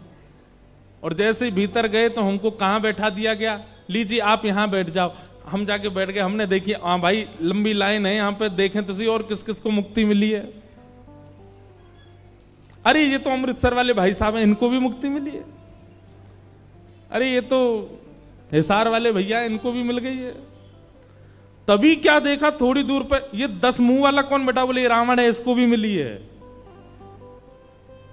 हमने इतना नाम जप किया, हमने इतनी कथाएं सुनी, इतनी परिक्रमा करी, परिक्रमा कर करके गिरिराज जी की छोटे है गए हम, तब जाकर के हमको मुक्ति मिली। और ये राक्षस अपने 10 मुंह से गाली देता था, इसको भी मुक्ति दे दी ठाकुर जी ने। तब फिर आपको लगेगा हम में इसमें अंतर क्या है? फिर जो भजन करके हमको मिला वो द्वेष करके इसको भी तो मिला है।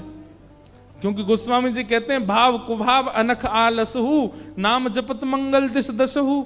भाव से कुभाव से कैसे भी ठाकुर जी को स्मरण करते हो, मंगल तुम्हारा होगा। मुक्ति की कामना नहीं। परीक्षित, मुक्ति तो तुमको मिली हुई है। परीक्षित ने हाथ जोड़ के कहा तो फिर इन 7 दिनों का मैं क्या करूं? ये जो 7 दिन मुझे मिले इसका मैं क्या करूं? बोले यह भी प्रश्न है कि उस ब्राह्मण बालक ने तुमको 7 दिन में मरने का ही क्यों कहा? ऐसा क्यों नहीं कहा कि अभी इसी वक्त तक्षक सर्प डस दे और राजा परीक्षित की मृत्यु हो जाए? उसने ऐसा क्यों कहा कि अगले 7 दिन में मृत्यु हो? यह भी तुम्हारे ऊपर कृपा है। मुक्ति के लिए 7 दिन की आवश्यकता नहीं। हमारे शास्त्र कहते हैं जिस व्यक्ति ने जीवन भर पाप किया हो, सारे गलत काम किए, जीवन में कोई काम नहीं छोड़ा, और वो अपने अंतिम स्थिति में अंतिम श्वास ले रहा हो और उसी समय कोई रसिक आकर के कान में एक बार बोल दे श्री राधा, श्री कृष्ण, श्री वृंदावन, श्री गिरिराज, श्री गोवर्धन, एक नाम भी कोई बोल दे और उसके प्राण निकल रहे हों, भले ही उसने जीवन में कितने भी पाप किए हों, अंतिम काल में यदि कान में कोई भगवान नाम आ गया और उसके प्राण निकल गए, तो यहां स्पष्ट लिखा है योगिनाम, नृप, निर्णयितम, हरेर नामानुकीर्तनम, योगिनाम नृप, निर्णयितम, हरेर नामानुकीर्तनम, योगिनाम नृप, निर्णयितम, हरेर नामानुकीर्तनम, योगिनाम नृप, निर्णयितम, हरेर नामानुकीर्तनम, योगिनाम नृप, निर्णयितम, हरेर नामानुकीर्तनम, हरि का नाम यदि अंतिम काल में कान में पड़ गया तो मुक्ति निश्चित है। फिर जीवन के सारे आपके चैप्टर क्लोज कर दिए जाएंगे। इसने गलत खाया, गलत पिया, गलत व्यवहार किया, सब खत्म। अंत में भगवान नाम सुन लिया, वैकुंठ। परीक्षित, मुक्ति के लिए 7 दिन जरूरी नहीं होते, एक क्षण बहुत है। तुमको 7 दिन मिले हैं। परीक्षित बोले, भगवान अब मैं क्या करूं, मुझे बताओ। बोले, तुम मुक्ति मत मांगो तो क्या मांगू? बोले, भक्ति मांगू। बोले, इन दोनों में अंतर क्या है? इतना सुंदर अंतर बताते हैं। मुक्ति का मतलब मृत्यु के बाद भगवान का दर्शन, और भक्ति का मतलब जीते जी भगवान का दर्शन। अब तुम्हारा उद्देश्य यह नहीं होना चाहिए कि 7 दिन बाद तक्षक सर्प डसे और विमान आए और तुमको वैकुंठ ले जाए। तुम्हारा उद्देश्य अब यह होना चाहिए 7 दिन बाद तक्षक सर्प आए, उससे पहले शंख चक्र गदा पद्मधारी श्रीमन नारायण आ जाएं और जीवित अवस्था में तुमको दर्शन दे दें, उसके बाद तुम्हारी मृत्यु हो। तुम्हारा उद्देश्य यह होना चाहिए। अपनी जीवित अवस्था में प्राण वायु भीतर है, नेत्र खुले हों, कान खुले हों, और उस क्षण ठाकुर जी दिखें, फिर प्राण त्यागें। हमारी स्थिति क्या? प्राण त्यागने के बाद भगवान से मिलना है? नहीं, जीवित अवस्था में मिलना है। और प्राण त्यागने के बाद भगवत दर्शन को मुक्ति, जीवित अवस्था में भगवत दर्शन को भक्ति। भक्ति मांगो, कामना नहीं है हमारी। और ये बात मैं नहीं कह रहा हूं, ये स्वयं श्री परीक्षित जी महाराज को सुखदेव जी समझा रहे हैं कि मुक्ति की कामना मत रखो, भागवत जी के प्रति तो भक्ति की कामना रखो। और केवल ये कामना रखनी है कि मृत्यु हो उससे पहले एक बार बस ठाकुर जी प्रसन्न होकर कह दें कि हाँ मैंने तू स्वीकार कर लियो, बस फिर चाहे प्राण चले जाएं। चरणों में गिर गए और कहा कि भगवान अब मुझे मुक्ति की बिल्कुल चिंता नहीं है, 7 दिन में मेरे प्राण जाएं इसकी मुझे चिंता नहीं। अब मेरी एक चिंता है, कहीं मेरे प्राण जाएं उससे पहले मुझे ठाकुर जी के दर्शन नहीं हुए तो मेरी चिंता बढ़ेगी। मुझे ठाकुर जी के दर्शन कराओ, उसके लिए जैसा भक्ति भाव मेरे चित्त में प्रकट करना हो कृपा करके आप कीजिए। और यहां से अब सुनो, अब सुखदेव जी महाराज को जब परीक्षित जी ने कहा कि मुझे भक्ति दीजिए, तब सुखदेव जी ने अपने इष्ट को याद किया, गुरु को याद किया, और जो मंगलाचरण करना था फिर किया। और अब यहां से कथा सुनानी प्रारंभ की। अब हम केवल प्रसंगों को स्पर्श मात्र करते हुए चल रहे हैं, जो लगेगा विस्तार के लिए उसको करेंगे। आगे भागवत में सृष्टि प्रसंग सुनाया गया, और सृष्टि प्रसंग के उपरांत कपिल देवभूति संवाद सुनाया गया, जहां पर भगवान का कपिल अवतार हुआ देवभूति माता के यहां, और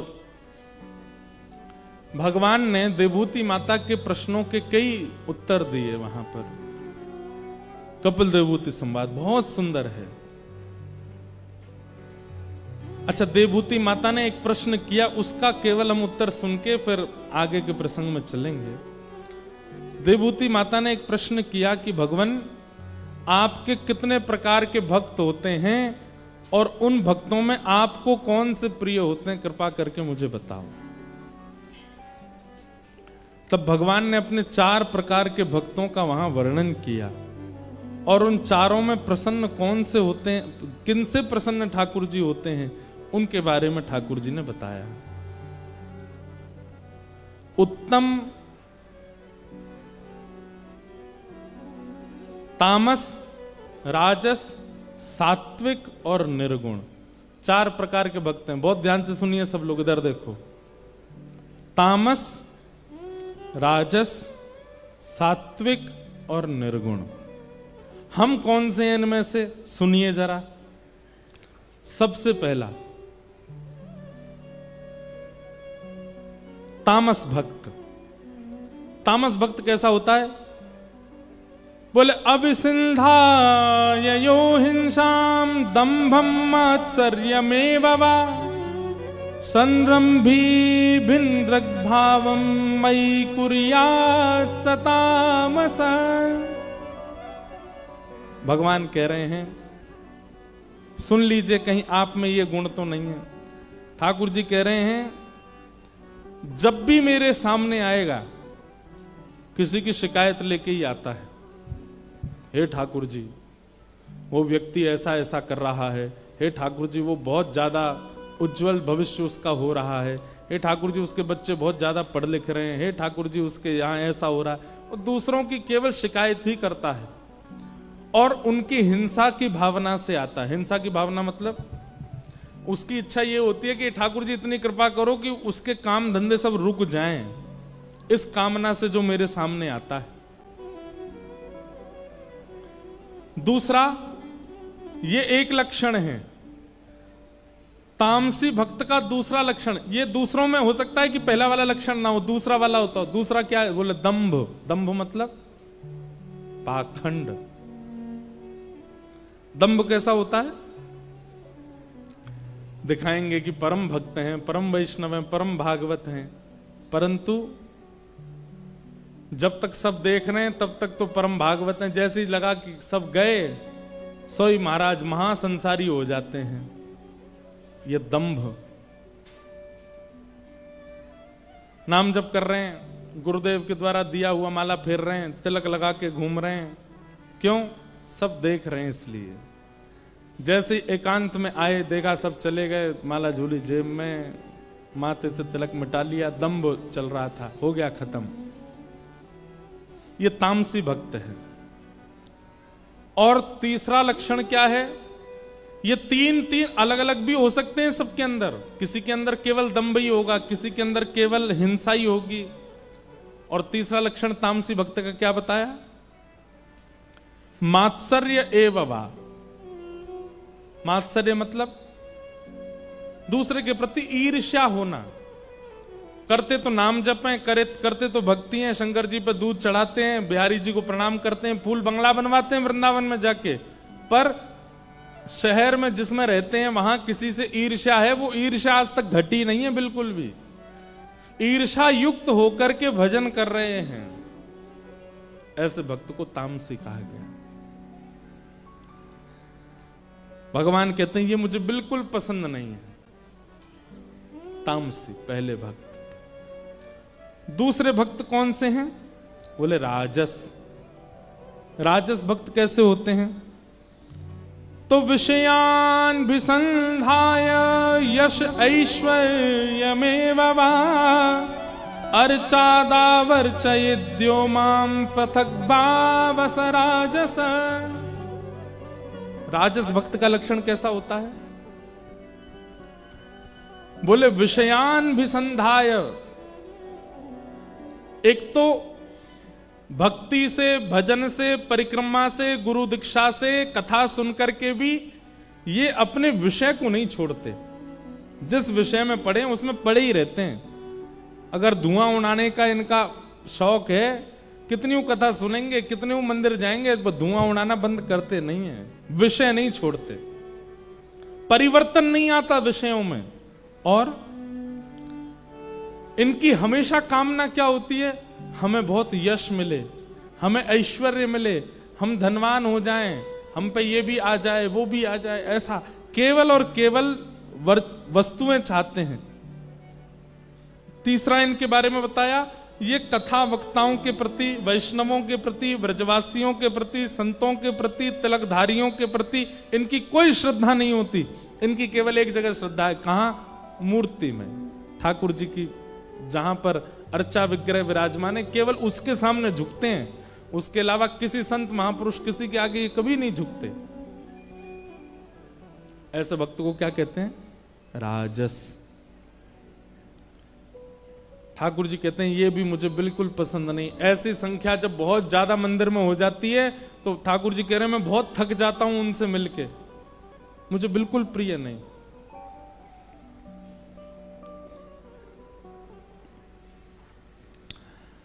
तीसरे भक्त कौन से हैं? तब भगवान कहते हैं सात्विक। सात्विक भक्त कैसा है? कर्मने हारमुद्दिश्य परस्मिन् वा तदर्पणम् यज्ञेतष्टव्यमतिवा पृथग भावस राजस पृथग भावस सात्विक। सात्विक भक्त कैसा होता है? कर्म निर्हार मुद्देश्य, ये कर्म को अपना बल मानता है कि जो कुछ भी मैं कर रहा हूं ये मैं अपने बल से कर रहा हूं। ये घर किसने बनाया? मैंने बनाया। इतना धन किसने कमाया? बोले मैंने कमाया। इतने सुंदर बच्चों की परवरिश किसने की? मैंने की। ये बेटा आपका कलेक्टर बन गया, मैंने मेहनत करके बनाया। ये हर जगह कर्म में अपना बल मानते हैं, ठाकुर जी का नहीं। कर्म निर्हार मुद्दिश्य परस्मिन वा तदर्पणम। लेकिन बताने में क्या करते हैं? कोई इनसे पूछे कि भैया आपके पास इतनी बड़ी संपत्ति कैसे? सब ठाकुर जी की कृपा है, सब भगवान की दया हमारे ऊपर। तो बच्चा आपका कलेक्टर बन गया, ठाकुर जी की, किशोरी जी की कृपा है, हमने तो कुछ नहीं किया। लेकिन मनी मन कैसा भाव रखते हैं? बोले किया तो हम नहीं है। ठाकुर जी के सामने जा कहेंगे ठाकुर जी 1 करोड़ की गाड़ी लाएं, आपके पास पहले चाबी। हे बिहारी जी के चरणों से छुपा दो इसको। बिहारी जी बोले दारी के अगर जेब में धल रही ना रो तो वह जावेगा। ठाकुर जी ये तो कुटिया आपकी है, हम तो इसमें केवल किराएदार के रूप में रह रहे हैं। ठाकुर जी बोले तो निकल जा, चल घर से बाहर, मेरी कुटिया मुंह दे दे। मतलब दिखावे में ऐसा दिखाते हैं कि इन जैसा कोई भक्त नहीं, पर मनी मन क्या सोचते हैं? सब मेरा ही है। पर बताने में मतलब इनके व्यवहार में भक्ति दिखती है, पर वास्तविकता में ये सब अपना ही मानते हैं। लेकिन मैया उन 2 से ये फिर भी ठीक है। मैया बोली मुझे ये नहीं सुनना, मुझे ये सुनना आपको कौन से प्रिय हैं। भगवान बोले उनके बारे में सुनना। बोले हाँ। आहा। तब भगवान कहते हैं लक्षण भक्ति योगस्य निर्गुणस्य हिदाहुतम अहैतुक्य व्यवहिताय भक्ति पुरुषोत्तम। भक्ति के लक्षण उनके अंदर होते हैं। मैया ने कहा भक्ति के लक्षण कौन से होते हैं? तब भगवान कहते हैं कि वाग्गदगदा द्रवते यस्य चित्तम रुदत्यभिक्षणम हसति क्वचिच्च विलज्ज उद्गायत नृत्यते च मद्भक्ति युक्तो भुवनम पुनातु। पहला, मेरी कथा सुनते ही इनकी वाणी गदगद हो जाती है, इनका कंठ भर आता है। वाग गदगदा द्रवते यस्य चित्तम, हृदय इनका इतना द्रवित हो जाता है कि नेत्र बंद करके केवल अश्रु बहाते रहते हैं। मां एक साथ अश्रु और प्रसन्नता कभी नहीं दिख सकते, लेकिन मेरे भक्तों के आपको नेत्रों में आंसू भी दिख जाएंगे और मुखमंडल पर प्रसन्नता भी दिख जाएगी। रुदत्य भिक्षणम हसती क्वचिच्च। और इतना ही नहीं, रुदन करने वाला व्यक्ति गिर पड़ता है, एक कोने में बैठा रहता है, लेकिन मेरा भक्त रुदन करता है, हंसता है और उछल उछल के नृत्य करता है, निर्लज्ज होकर के नृत्य। ये विचार नहीं करता कौन देख रहा है, कौन सुन रहा है, कौन क्या कहेगा। विलज्ज उद्गायत नृत्यते च मद भक्ति युक्तो। वो मेरा भक्त है। मां ये कैसा होता है पता है? कैसा? अगर मैं इसके सामने प्रकट होकर के 4 प्रकार की मुक्ति होती हैं, सालोक्य, साष्टी, सामीप्य, सारूप्य और एकत्वम। 5 प्रकार की मुक्ति होती हैं। मुक्ति कितने प्रकार की होती हैं? 5। ध्यान से सुनिए। पहले मुक्ति का नाम है सालोक्य। सालोक्य मुक्ति का मतलब क्या है? भगवान के लोक की प्राप्ति। लोक मिल जाएगा, लेकिन ठाकुर जी के दर्शन मिलेंगे इसकी कोई गारंटी नहीं है। दूसरा, सालोक्य के बाद सामिप्य, सालोक्य के बाद श्राष्टी। श्राष्टी कैसा है? बोले लोक भी मिलेगा और लोक में कुछ सेवा भी मिल जाएगी। ठाकुर जी के रसोई घर की सेवा मिल जाएगी, ठाकुर जी की सेज सजावे की सेवा मिल जाएगी, ठाकुर जी के वस्त्र संभालवे की सेवा मिल जाएगी, ठाकुर जी जहां जहां जाते हैं वहां वहां व्यवस्थित बगिया लगावे की, ठाकुर जी के आगे पीछे चलवे की कोई सेवा एक मिल जाएगी। लेकिन बहुत सामीप्य नहीं मिलेगा, दूर दूर से ठाकुर जी दिखेंगे। तीसरी मुक्ति कौन सी है? बोले सामीप्य, ठाकुर जी के थोड़े समीप जाने का अनुभव, ठाकुर जी को अपने हाथ से पवाने का, ठाकुर जी को वस्त्र पहनाने का, ठाकुर जी का श्रृंगार करने का। नित्य साकेत धाम में, नित्य गोलोक धाम में, नित्य वैकुंठ धाम में, जहां सचल ठाकुर जी।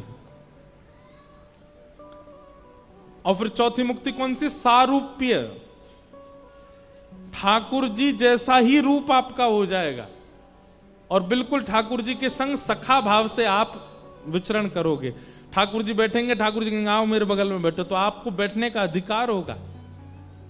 ठाकुर जी कहेंगे आओ मेरी थाली में ही पाल लो, तो आपको पाने का अधिकार होगा। ठाकुर जी कहेंगे चलो हम घूमने चल रहे हैं, दोनों गलवैया डाले घूम के भी आ सकते। ये कौन सी है? सारूप्य। और अंतिम मुक्ति है एकत्वम, ठाकुर जी में विलीन हो जाओगे, आपका कोई अस्तित्व नहीं है, ठाकुर जी में ही रहोगे। लेकिन भगवान कहते हैं मां ये पांचों मुक्ति उसके सामने मैं धर देता हूं, लेकिन वो क्या करता है? दीयमान न ग्रहणंती, मना कर देता है, ठाकुर जी मुझे नहीं चाहिए, मुझे मुक्ति ही नहीं चाहिए। तो फिर क्या मांगता है? एहो विधि ना तो पे अचरा पसार मांगू, जन्म जन्म दीजो याही ब्रज वसीवो। झोली फैला करके कहता है नाथ मुझे मुक्ति नहीं चाहिए, मुझे आपकी कोई भी मुक्ति नहीं चाहिए, आप तो बस एक ही कृपा कर दो। बोले क्या? मुझे वृंदावन में जन्म दे दो, मुझे ब्रजमंडल में जन्म दे दो, और मुझे मानव नहीं बना सकते। आशा महो चरण रेणुज शाम हम शाम वृंदावने किमपि गुलमलतौषधीणाम। एक छोटा सा कोई पौधा बना दीजिए वृंदावन का, ताकि जब जब वैष्णव भक्त वृंद चलें उन सब की रज उड़ उड़ करके मुझे सना दिया करे। मां अरे कहां तक कहूं, मैं खुद को भी देना चाहूं तो वो कहते हैं कि नहीं आप हमें नहीं चाहिए। तो बोले क्या चाहिए? विरह चाहिए, आप हमसे दूर चले जाओ, हमको तड़पता हुआ छोड़ जाओ। क्योंकि मिलन में प्रेम कभी कभी अशुद्ध हो जाता है, विरह में विछोह में प्रेम सदा पवित्र बना रहता है। भगवान कहते हैं कि मैया मुझे जो प्रिय हैं उनके लक्षण कैसे हैं? वो ऐसे हैं, वो अपने लिए कुछ चाहते ही नहीं हैं, वो बस ये चाहते हैं कि जीवन मिला है, ये प्राण मिले हैं, ये हाथ मिले हैं, चरण मिले हैं, नेत्र मिले हैं, कान मिले हैं, जीभ मिली है, नाक मिली है, सब मिला है, इन सब को श्री ठाकुर जी की सेवा में लगा दें। नेत्रों से उनको निहारें, कानों से उन्हीं को सुने, हाथों से उन्हीं की सेवा, पैरों से उन्हीं की प्रदक्षिणा, जीभ से उन्हीं के प्रसाद का सेवन, और कुछ नहीं, और कोई हमारी कामना नहीं। दीयमान न ग्रहणंती बिना मत सेवनम जना। ये मेरे अति प्रिय भक्तों के लक्षण हैं। एक हतो सो गयो श्याम संग, को राधे को। उद्धव गोपियां कहती हैं मन ना रहे 10-20। हे उद्धव हमारे पास 10-20 मन नहीं है कि एक पति में लगा दें, एक बच्चों में लगा दें, एक परिवार में लगा दें और एक कृष्ण को दे दें। एक ही मन है, और वो एक ही मन भी कृष्ण के पास है, तो जो कृष्ण के पास है वो औरों में कैसे लग सकता है? एक हाथों सो गयो श्याम संग। अब वो मन किसको दें हम, कैसे दें? एक ही तो था, वो भी श्याम सुंदर ले गए। ये है निर्गुण भक्तों के लक्षण। यथा ब्रज गोपिका नाम। नारद जी महाराज भ्रमण करते करते गए, यमुना जी पर एक गोपी बैठी थी ध्यान की मुद्रा में, गोपी बोली जय हो, नारद जी बोले जय हो जय हो जय हो, आज तो बड़े धन्य भाग। बोले क्यों? बोले तपस्वी बद्रीनाथ में खूब देखे, ऋषिकेश में खूब देखे, गंगा जी के तट पर खूब देखे, नर्मदा जी के तट पर खूब देखे, पर यमुना तट पे और ब्रजमंडल में तपस्विनी, वो भी ब्रजवासिनी। भैया ब्रजवासी कभी तपस्या ना करें। अरे गोपी कौन को ध्यान कर रही है? गोपी नेत्र खोल के बोली ध्यान कर नहीं रही हूं तो नेत्र बंद करके चित्त में श्याम सुंदर अड़के बैठो, भाई निकार रही हूं बाहर, जे निकर जाए बाहर तो घर के काम करूं, पूरे दिन अड़के बैठो ही रहे यहां पे। नारद जी महाराज बोले ये ब्रज की रीति है, पूरा विश्व चित्त में धारण करता है और ब्रज के लोग ध्यान करके चित्त से निकालते हैं कि नेक देर को निकरे तो हम कछु काम करें, 24 घंटा अड़के बैठो ही रहे भीतर। ये है निर्गुण भक्त। लेकिन जब ये नियम बनाए गए थे तब कथा कैसे होती थी? सूर्य उदय के साथ प्रारंभ होती थी, सूर्यास्त के साथ विश्राम होती थी, पूरे दिन चलती थी। आनंद है अपना। तुम क्या निवेदन कर रहे थे? हाँ, तो इस प्रकार कपिल विभूति संवाद को हम प्रणाम करते हैं। आगे बंधुओं ध्रुव जी का चरित्र सुनाया गया। श्री ध्रुव जी महाराज ने भगवान की स्तुति गाकर के ठाकुर जी को प्रसन्न किया। तत्पश्चात ध्रुव जी के वंश का वर्णन किया गया। उन्हीं के वंश में अनेक राजा हुए। ध्रुव जी के वंश में राजा अंग हुए, इनके बेटा बैन हुए। बैन को ऋषियों ने मार दिया, इसलिए उनके शरीर के घर्षण से पृथु महाराज हुए, जिनकी वजह से धरती को पृथ्वी कहा जाता है। ऋषभदेव भगवान के 100 पुत्र हुए। 100 पुत्रों को ज्ञान उपदेश किया गया, वह उपदेश यहां सुनाया गया। ऋषभदेव महाराज के प्रथम पुत्र का नाम था श्री भरत। वही भरत अपने तीसरे जन्म में जड़ भरत बने और रहुगण राजा को उन्होंने ज्ञान उपदेश किया।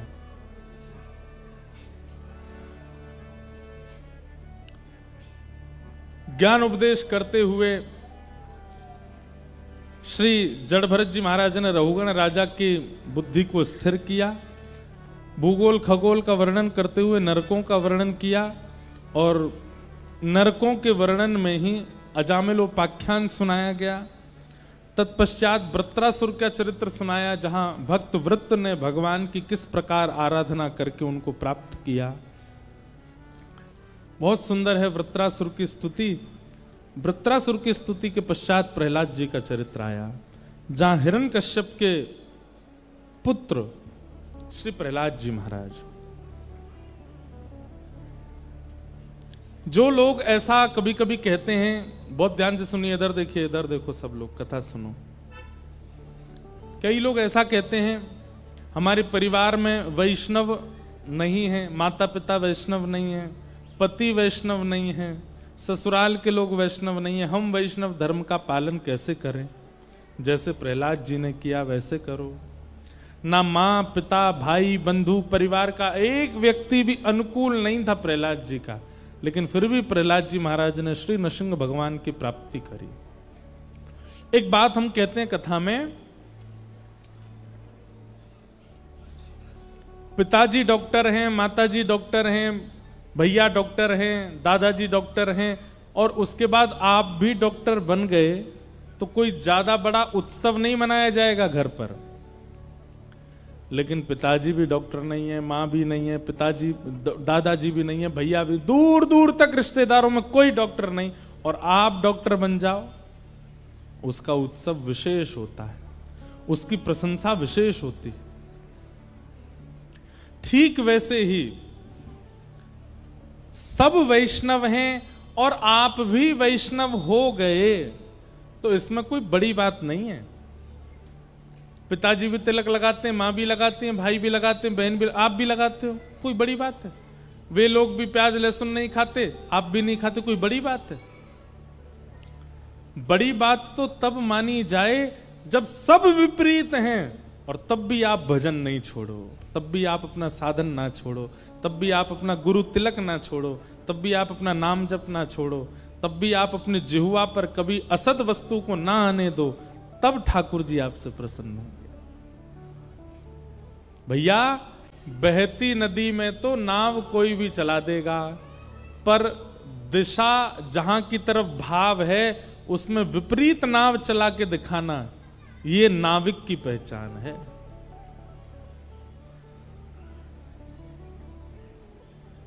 खाली मैदान में तो कोई भी साइकिल चला लेगा, मोटरसाइकिल चला लेगा, गाड़ी चला लेगा, पर हाईवे, भरे हाईवे पर ट्रकों के बीच में, बसों के बीच में गाड़ी चला के दिखाए तो ड्राइवर माना जाता। ठीक वैसे ही जीवन में जितनी प्रतिकूलताएं हैं और आप उतने भजन साधन में प्रवृत्त हो, ये आपके भजन की सामर्थ्य बताता है। इसलिए शिकायतें मत किया कीजिए कि हमारे स्कूल के बच्चे सब खाते हैं, ऑफिस में सब लोग ऐसा रहते हैं, हम कैसे अपने आप को संभालें। वहां पर विपरीत परिस्थितियों में भी आप स्वयं को संभाल लो तो आपके लिए खंभ से नृसिंह प्रकट हो जाएंगे, आपके लिए खंभ से श्री ठाकुर जी प्रकट हो जाएंगे।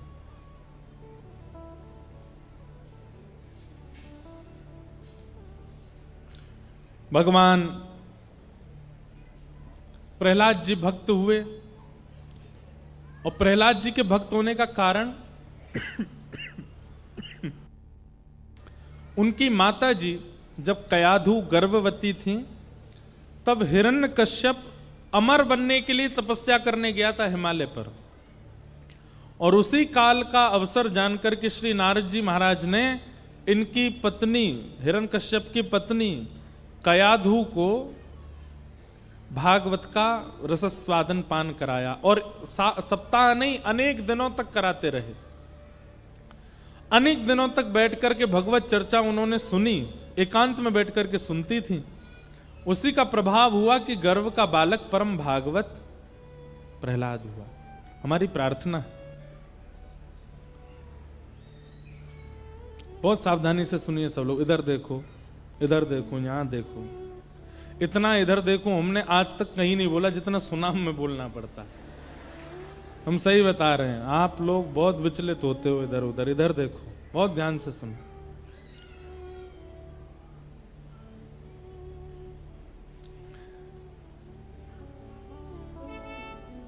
बालक की परवरिश जन्म लेने के बाद नहीं होती। आप बालक को सुधारने का प्रयास कब करते हो? जब उसका जन्म हो जाता है, होने के बाद अब 1 साल का हो गया, उसको ऐसा खिलाना, ऐसा पिलाना, ऐसे पैर छुओ, नानी नाना के पैर छुओ, दादी दादा के पैर छुओ, सब कुछ अच्छा, मंदिर ले जाना, हनुमान चालीसा याद कराना, गायत्री मंत्र याद करवाना, तिलक लगाना, सब कुछ आप परवरिश जन्म लेने के बाद उसकी करते हो। लेकिन फिर भी आप देखते हैं 15 साल की उम्र में आते ही वो बालक अपने आप भटक जाता। फिर आपके बचपन में बहुत अच्छा था, हमारे संग मंदिर जाता, कथा में भी अब पता नहीं क्या हो गया इसको, ना ये प्रणाम करता है ना ये। क्योंकि बालक की परवरिश जन्म लेने के बाद नहीं होती, जब वो गर्भ में होता है तब होती। उस समय मां का व्यवहार, स्वभाव, विचार, आहार जैसा होगा वैसा बालक बनेगा। क्योंकि आप बने बनाए मटके पर आकृति बना सकते हो, बने हुए मटके पर आप बाहर चित्रकला बना सकते हो, पर मटके को आकृति तो तभी दी जाती जब वो गीला हो। तब उसमें अंदर थप्पा मारो, अंदर उसमें हाथ लगा दो, कहीं से चौड़ा कर दो, कहीं से पतला कर दो, कहीं से मोटा कर दो। जब वो निर्माण की स्थिति में होता है तब आप मटके को जैसा चाहो वैसा ढाल सकते हो। एक बार बन जाने के बाद तो केवल आप कलाएं बना सकते हो। आप क्या करते हैं? निर्माण तो, बालक तो बन गया, अब उसके ऊपर केवल पेंटिंग कर रहे हो ताकि वो दूसरों को अच्छा दिखे, अच्छा लगे। और वो पेंटिंग ज्यादा दिन तक रहती नहीं। 11-12 साल तक का बालक सबको अच्छा, अरे उनका बेटा सबको प्रणाम करता है, जय श्री कृष्ण बोलता है, राधे राधे बोलता है, कथा में जाता है। लेकिन वही 15-16 की अवस्था में आते ही सब भूल जाता है। क्यों? क्योंकि उसका निर्माण गर्भ के समय पर नहीं हुआ। श्री प्रहलाद जी महाराज, इसलिए हमारी विनती है, वैसे तो बहुत उपाय बताए गए हैं, लेकिन केवल एक उपाय करिए। जिस दिन पता लगे कि गर्भ में एक प्राणी है, उस दिन से माता जी एक संकल्प ले लें। क्या? अब केवल भगवत चर्चा सुननी है।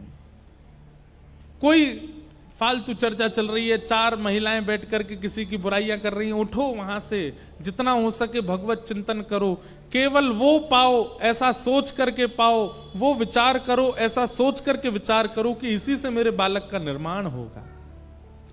आप देखेंगे कि वो बालक राक्षस कुल में होते हुए भी प्रहलाद जैसा निकलेगा। कयाधु मैया को परवरिश करने की तो अवसर ही नहीं मिला, प्रहलाद जी को लालन पालन नहीं कर पाई वो। केवल जब तक वो गर्भ में थे तब तक उन्होंने भागवत का आश्रय लिया, भक्तों का आश्रय लिया, हरि चरणामृत का पान किया, अपनी विचारधारा, बुद्धि, मनस्थिति सबको पवित्र किया, और उसी का परिणाम इस पृथ्वी पर रावण बड़ा राक्षस नहीं है, कंस बड़ा राक्षस नहीं है। भागवत जी प्रमाणित रूप से कहते हैं इस पृथ्वी का सबसे भयावह राक्षस था हिरण्यकश्यप।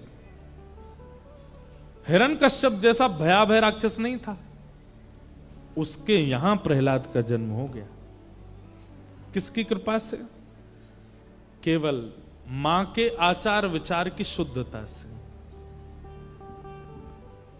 प्रहलाद का जन्म हुआ। श्री प्रहलाद जी महाराज धीरे धीरे बड़े हुए। उनके पिताजी ने हिरण्यकश्यप दानव विश्वविद्यालय में इनका एडमिशन करा दिया। इन पिताजी का ही यूनिवर्सिटी थी, वहां दानवी विद्या सिखाई जाती थी, किसको कैसे मारना चाहिए, मंत्र शक्तियों से विशाल कैसे हुआ जाता है, छोटा कैसे हुआ जाता है, किसी को वशीकरण कैसे किया जाता है, किसी का पूरा कुल खानदान घर बैठे बैठे कैसे नष्ट किया जाए, राक्षस विद्या सारी सिखाई जाती थी। तो प्रहलाद जी महाराज थियोरिटिकल तो खूब अच्छे थे, अच्छे से याद करते थे। गुरुदेव जो तंत्र मंत्र बताते थे सब याद कर लेते थे प्रहलाद जी। प्रैक्टिकल करने को कहते थे तो श्री प्रहलाद जी महाराज अपने विद्यालय में तो प्रैक्टिकल भी देते थे। इसको वशीकरण करके दिखाओ तो प्रहलाद जी करके दिखा भी देते थे। क्यों? कर्तव्य नहीं छोड़े प्रहलाद जी ने, लेकिन वो ये विचार करते थे ये सब मेरे देह की क्रिया है, मन से तो मैं श्याम सुंदर का हूं, मन से तो मैं ठाकुर जी का हूं। अभी गुरुदेव को खुश करने के लिए याद करके सुना देते हैं, प्रैक्टिकल करके दिखा देते हैं, पर अपने निज जीवन में उसका बिल्कुल असर नहीं होने देते। आपको पता है ये कला हम सबको आती है। इसको क्या कहते हैं? बनावटी पना। क्या कहते हैं? हम सबको आता है। कई बार जॉब करने वाले जो लोग होते हैं ना, जो नौकरी करते हैं, उस सुबह 7 बजे उनकी एंट्री हो जाती है उनके ऑफिस में, 7 बजे पहुंच जाते हैं, और शाम 5 बजे तक वो ऑफिस को ऐसा दिखाते हैं कि जैसे कितने समर्पित हैं उसके लिए। जो जॉब करने वाले हैं वो जानते हैं। बॉस को बिल्कुल पता नहीं लगने देते कि महाराज मन ही मन इनके क्या चल रहा है, लेकिन जैसे ही 5 बजे घर के लिए निकलते हैं, नाश हो जाए, सत्यानाश हो जाए इसका, इसने ऐसे कर रखा है, यूं कर रखा है, त्यों है त्यों है। लेकिन वो दिखाते कैसा है? बहुत अच्छे। जब बाल्यकाल में बच्चा स्कूल जाता है तो यूनिफॉर्म पहनता है, टाई लगाता है, बैग टांगता है, लेकिन उसका मन बिल्कुल नहीं होता। वो बस यही प्रार्थना करता रहता है, हे इंद्र देवता इतनी वर्षा करो कि रेनी डे हो जाए, आज मुझे जाना ना पड़े। तो ये व्यवहार करना सबको आता है, पर करता नहीं कोई। सीधी बात है, संसार के नियमों में व्यवहार का निर्वहन करो। ऐसा व्यवहार करो कि सबको ऐसा लगे कि महाराज ये घोर संसारी है, ये तो घोर संसार के गुण हैं इसके अंदर, पर आचरण में श्री किशोरी जी का नाम, श्री हरि का स्मरण, भगवत कथा, भागवती कथा, वृंदावन, ये विराजमान रहे सदा अंतस्थ में। इसको कौन सी भक्ति कहते हैं? अंतर्निष्ठ भक्ति। कौन सी भक्ति? जोर से बोलो। अंतर्निष्ठ भक्ति। इसका मतलब क्या होता है? प्रकाश में तो कुछ और है, अंदर कुछ और है। प्रकाश में तो आप ऐसा दिखा रहे हैं कि आप संसारी, पर अंदर से आप ऐसा दिखाते हैं आप परम भागवत। वैसे ही है श्री प्रहलाद जी। अपने परिवार के साथ रहते हैं, राक्षसों के साथ रहते हैं, उनके व्यवहार में ही रहते हैं, पर मन से सदा हरि को स्मरण करते हैं। एक दिन प्रहलाद जी महाराज ने ऐसा कीर्तन किया, उससे पहले भी 2-3 बार पकड़े तो जा चुके थे। पिताजी महाराज ने गोद में बैठा के कहा कोई अच्छी बात बताओ, तो श्री प्रहलाद जी महाराज नवदा भक्ति का प्रवचन करने लगे। पिताजी 9 प्रकार की भक्ति होती है, श्रवणम कीर्तनम विष्णु स्मरणम पाद सेवनम अर्चनम वंदनम दास्यम सख्य आत्मनिवेदनम। सुनते ही हिरण्यकश्यप ने कहा इसको कैसे भी मारो, इसको मृतक देखना चाहता हूं। सब प्रकार से मारने का प्रयास करा, पर प्रहलाद जी का कोई बाल बांका नहीं कर पाया। विश्वास ठाकुर जी के प्रति। अंत तो गत्वा हिरण्यकश्यप को एक दिन क्रोध आया, प्रहलाद जी को पकड़ करके कहा आज पहले तेरे हरि को मारूंगा और फिर तेरे हरि को मार के तुझे मारूंगा, तेरे सामने पहले तेरे हरि को मारूंगा, बता कहां रहता है वो। फिर वो कहते हैं, अब ये ना बड़ी फिलोसफर वाली थिंकिंग है, इसको बहुत सोचना पड़ेगा। ना समझता तो ये ख्वाहिश थी कि कुछ समझूं तुझे, लेकिन जब समझ आई तो यह समझा कि कुछ समझूं नहीं, कुछ समझ में ही नहीं आया। यही तो ठाकुर जी हैं, कर्तुम अकर्तुम अन्यथा कर्तुम समर्थ ईश्वर। नदी से अगर बिंदु अलग हो जाए तो ही वो बिंदु कहलाता है। नदी में बूंद होती है नहीं, नदी से अलग होके ही बूंद का निर्माण होता है। बिंदु कहता है कि मैं हूं जब जुदा दरिया से है, मिल गया दरिया में फिर कहता है कुछ भी हूं नहीं, कौन है गुलशन। प्रहलाद जी कहते हैं वो कहां नहीं है पिताजी, सब जगह। एक छोटे छोटे कण में भी हरि का निवास है। अच्छा, सब जगह है वो। बोले कहां तक कहूं पिताजी, आप में भी मुझे उनका दर्शन हो रहा है, वो आप में भी है। इस खंबे में है। प्रहलाद जी बोले जब सब जगह तो इसमें भी है।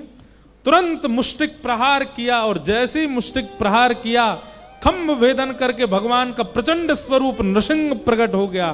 बोलो नृसिंह भगवान की। सब लोग हाथ जोड़ो और हाथ जोड़ करके श्री नृसिंह भगवान को प्रणाम करो। ठाकुर जी का ऐसा भयाभय स्वरूप प्रकट हुआ खंभ से, देख करके सबने अपने नेत्र बंद कर लिए। ब्रह्मा आदि देवता जिनको कोई भयभीत नहीं कर सकता, उनके हाथ पैर भी कांपने लग गए। इंद्र आदि देवता आकाश के थर थर कांपने लग गए ठाकुर जी के उस भयाभय स्वरूप को देख करके। लक्ष्मी जी ने तो अस्वीकार ही कर दिया कि ये नारायण है ही नहीं, ये तो कोई और है, ये मेरे पति नहीं हो सकते, वो तो बहुत कम कोमल हैं, वो तो बहुत सरल सहज है। परंतु ब्रह्मा जी बोले देवी यही नारायण है। सब प्रणाम कर रहे हैं। भगवान का इतना प्रचंड स्वरूप प्रकट हुआ। हिरण्यकश्यप के साथ युद्ध किया भगवान ने, और सायंकालीन होते ही उसके सारे वरदान थे सब पूरे करके भगवान ने पेट वितरण करके उसका वध कर दिया। लेकिन ठाकुर जी का क्रोध शांत नहीं हुआ। ब्रह्मा जी ने प्रयास किया कि मैं जाके स्तुति करूं। जैसे ही ब्रह्मा जी सामने पहुंचे, एक श्लोक अपनी स्तुति का गाया। ठाकुर जी ने नेत्र उठा करके जैसे ही देखा ब्रह्मा जी को, भाग गए वहां से। मेरी सामर्थ्य नहीं है। सब देवी देवता बोले जब ब्रह्मा ही नहीं कर पा रहे तो हम ये प्रयोग ही क्यों करें, दूर ही रहो। पृथ्वी धीमे धीमे कंपन होने लगा, भूकंप जैसा आने लगा, समुद्र में ज्वार भाटा प्रकट होने लगा, आकाश में बिजली कड़कने लगी, प्रलय की स्थिति बन गई। अब पृथ्वी को रसातल में जाने से और समुद्र में डूबने से कोई नहीं बचा सकता। तो ब्रह्मा जी बोले क्या करूं मैं।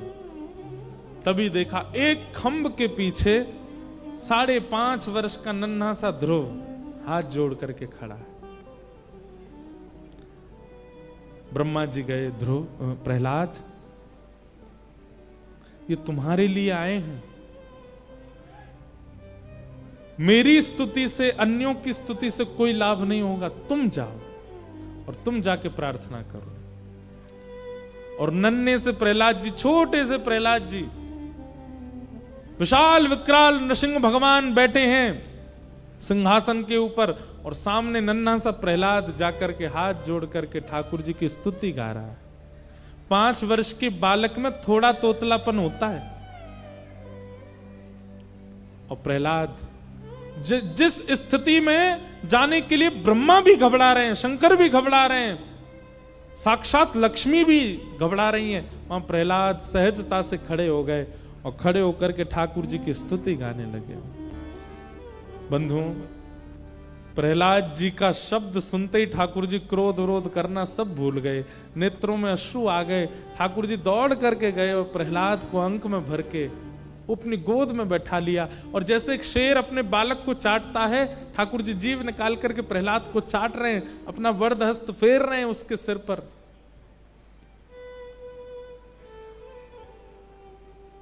भगवान बोले, प्रहलाद मैंने आने में देरी की हो तो क्षमा करना। प्रहलाद कहते, भगवान आप कैसी बात कर रहे हैं, आप आ गए यही मेरे लिए सौभाग्य है।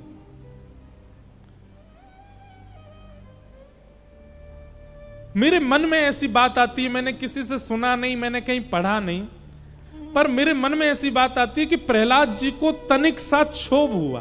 क्यों? मीराबाई पुकारेगी भविष्य में ठाकुर जी गिरधर बन के आएंगे, गजेंद्र पुकारेगा ठाकुर जी हरि बन के आएंगे, ध्रुव पुकारेगा ठाकुर जी चतुर्भुज रूप में आएंगे, अंबरीश राजा पुकारेंगे ठाकुर जी मदन मोहन बन करके आएंगे, स्वामी श्री हरदास जी पुकारेंगे ठाकुर जी बिहारी जी बन के आएंगे, गोपाल भट्ट गोस्वामी पुकारेंगे ठाकुर जी राधा रमण बन के आएंगे, हितवंश महाप्रभु पुकारेंगे ठाकुर जी राधा वल्लभ बन के आएंगे। मेरे पुकारने पर सिंह बन के क्यों आए?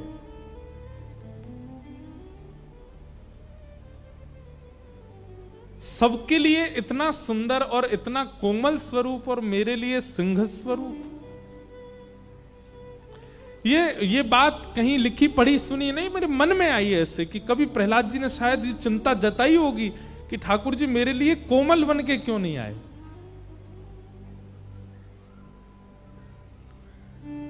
और जब प्रहलाद जी ने ऐसा सोचा होगा ना मन में, तो ठाकुर जी को यह बात पता चल गई होगी। ठाकुर जी ने मन में सोच लिया होगा कि भाई प्रहलाद सोच रहा है कि मैं सिंह बन के क्यों आया। तब ठाकुर जी ने प्रहलाद जी के इस इच्छा को पूरी करने के लिए बुद्ध पूर्णिमा के अगले दिन नृसिंह चतुर्दशी को हमारे वृंदावन में श्री गोपाल भट्ट गोस्वामी के यहां शालिग्राम से अति मनोहर राधा रमण रूप धारण करके प्रकट हो गए। और प्रकट होकर के जैसे, और यही पीड़ा थी, यही वेदना थी, यही वेदना थी श्री गोपाल भट्ट गोस्वामी जी की। वे कह रहे थे, बोले नाथ नृसिंह चतुर्दशी को आप एक छोटे से बालक के लिए खंभ से प्रकट हो गए, मेरे लिए शालिग्राम से प्रकट नहीं हो सकते। ठाकुर जी को याद आया होगा कि भाई प्रहलाद की चित्त की भी वेदना थी कि मैं इतना कठोर बन के क्यों आया। उसी वेदना की पूर्ति के लिए ठाकुर जी इतने कोमल बन के प्रकट हुए। शायद वृंदावन के सबसे कोमल ठाकुर जी होंगे हमारे श्री राधा रमन लाल। ये ऐसा भाव मन में आया कि उस दिन प्रकट होकर के ठाकुर जी ने मानो ये भाव की पूर्ति की होगी। तो प्रहलाद जी की उसी भाव की पूर्ति के लिए वर्षों बाद उसी तिथि पर शालिग्राम से श्री राधा रमन लाल प्रकट हो गए। ऐसे प्रहलाद जी ने भगवान की स्तुति गाई। अनेक प्रसंग फिर रहे। हमने तो अभी समय देखा भैया 11:15 बज गए। अब हमने कही चलो जल्दी चलें। हम आगे बंधुओं देवासुर संग्राम, वामन अवतार और प्रभु श्री राम के अवतार का विषय प्रसंग सुनाया। मत्स्य अवतार आदि कई अभी बीच में हैं, सबको हम प्रणाम मात्र करते हैं। प्रभु श्री राम के अवतार की कथा सुनाई गई। एक श्लोक में पूरे रामचरित्र को हम प्रणाम कर लेते हैं। गुरुवर थे त्यक्त राज्यो व्यचरदन वनम पद्म पद्भ्याम प्रियायाः पाणिस्पर्शा क्षमाभ्यां व्रजदपथरुजो यो हरीन्द्रानुजाभ्यां वैरूप्या शूर्पणख्या प्रियविरहरुषारोपितभ्रूविजम्भ तस्ताभिर्बद्धसेतु खलदवदहन कौशलेन्द्रोवतान्न। राजा रामचंद्र भगवान की जय। था जल्दी होगी। राम अवतार को प्रणाम करते हुए भगवान के चंद्रवंश को प्रणाम किया और अब यहां से कृष्ण लीला प्रारंभ होती है। अब कृष्ण लीला सुनाने में इतना समय क्यों लगाया? बोले पहले परीक्षित के चित्त को सगुण, रजोगुण और तमोगुण, इन 3 गुणों से रहित करना था ताकि वो निर्गुण हो जाए। निर्गुण को ही कृष्ण लीला समझ में आ सके। अब इसका विस्तार मैं कल बताऊंगा। 2 श्लोकों में संपूर्ण कृष्ण लीला सुना करके परीक्षित जी को शांत हो गए सुखदेव जी। तब परीक्षित जी ने चरणों में प्रणाम करते हुए कहा, भगवान आपने इतनी सारी कथाएं विस्तार से सुनाई, मैंने सब सुनी, पर जिनकी कथा सुनने के लिए मैं यहां बैठा हूं, अन्न जल तक मैंने सेवन नहीं किया पिछले 4 दिनों में, एक आसन पर बैठा हूं, उनकी कथा मुझे आप सूक्ष्म मत सुनाओ, कृपा करके मुझे विस्तार से सुनाइए। कि कथितो वंश विस्तारो भवता सोम सूर्ययो राज्ञां चोभय वंश्यानां चरितम परमाद्भुतम। मुझे विस्तार से सुनाइए। तब श्री परीक्षित जी महाराज ने कहा कि परीक्षित, सुखदेव जी महाराज बोले, परीक्षित मैं तुम्हारे चित्त की गति देखना चाह रहा था कि कितना उत्सुक है ठाकुर जी की कथा सुनने के लिए, और अब तुम्हारी उत्सुकता देख करके मुझे लगता है कि तुम ब्रज की लीला में प्रवेश करने योग्य हो।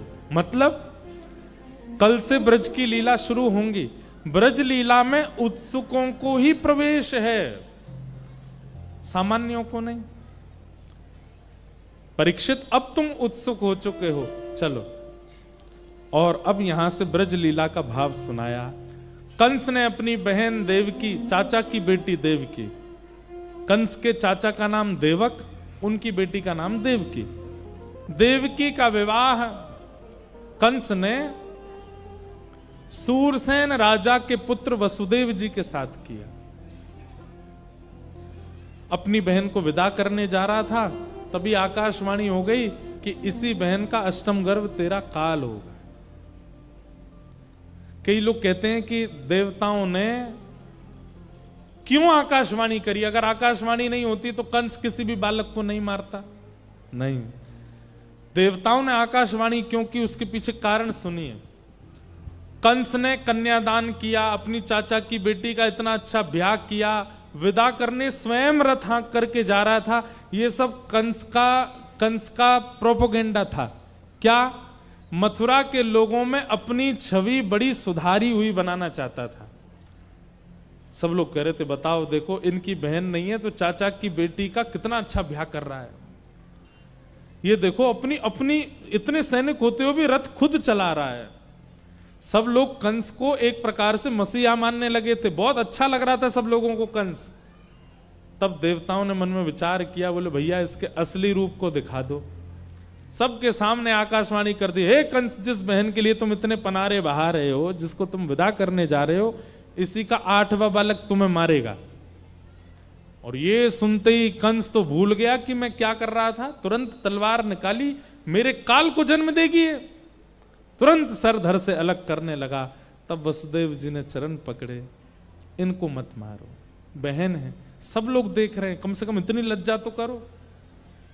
कंस ने तुरंत तलवार भीतर रखी, बोले ये लेकिन मेरे काल को जन्म देगी, मेरी किस बात की बहन? बोले अब इसमें इसका दोष थोड़ी है, देवताओं की बात मिथ्या नहीं हो सकती। आप मुझे कुछ वचन दीजिए, क्या करूं अब मैं? बोले जितने बालक होंगे हम सब आपको दे देंगे। कंस बोला ये ठीक है। पहले से लेकर के 6 बालकों को कंस ने मार दिया। 7वें बालक के रूप में श्री बलराम जी महाराज देवकी मैया के गर्भ में आए तो ठाकुर जी को चिंता हो गई कि भैया कहीं बलराम जी जन्म लेते ही कंस को मार दिए तो।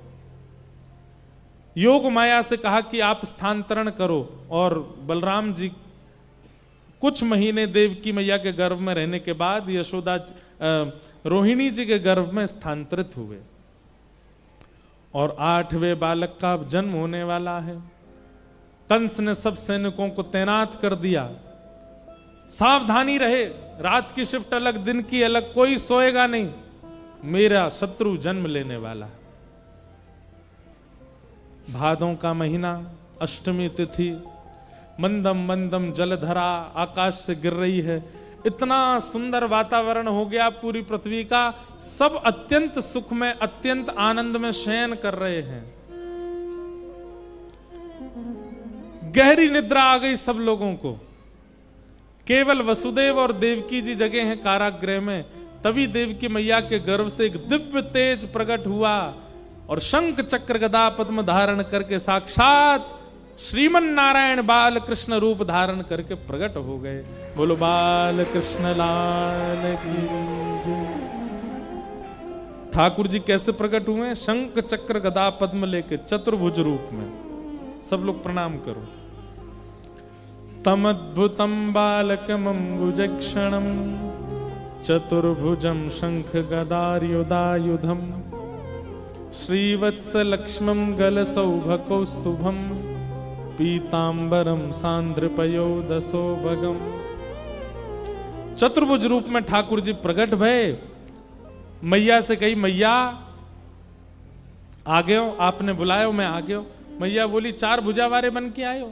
अरे बालक जन्म ले, 2 भुजान में जन्म ले, बिना कपड़ान के आवे, आप तो मणि आदि पहन के आए हो। ठाकुर जी तुरंत नन्हे से लाला बन गए, 2 भुजा में आ गए। बहुत वार्ताएं हुई बीच में। ठाकुर जी ने आज्ञा करी, मोकू गोकुल पहुंचा दो, 11 वर्ष 56 दिन लीला करके फिर मैं आऊंगा वापस। इसके पीछे भी एक कारण है, वो भी हम कल या परसों के प्रसंग में बताएंगे। वसुदेव जी लाला को लेकर के गोकुल जा रहे हैं। यमुना जी पार कर गए, गोकुल पहुंच गए। यशोदा मैया के बगल में लाला सुवाए के, लाली लेकर के वापस मथुरा आके, इधर देखो इधर देखो सब लोग, अब तो कोई माने कोई नहीं। अब तो ठाकुर जी आ गए ना, हम इसीलिए जल्दी जल्दी कथा भगा रहे थे कि आप उधर ना देखो। महाराज यशोदा मैया के लाला भयो, नंदा सुनंदा को पतो चरी, ब्रजमंडल में जाए के हल्ला कर दियो, है गयो है गयो है गयो है गयो है गयो है गयो है गयो। अब ऐसे ही सुना दे रहे हैं, क्योंकि अब आप मानने वाले नहीं हो। बोलो कृष्ण कन्हैया लाल की।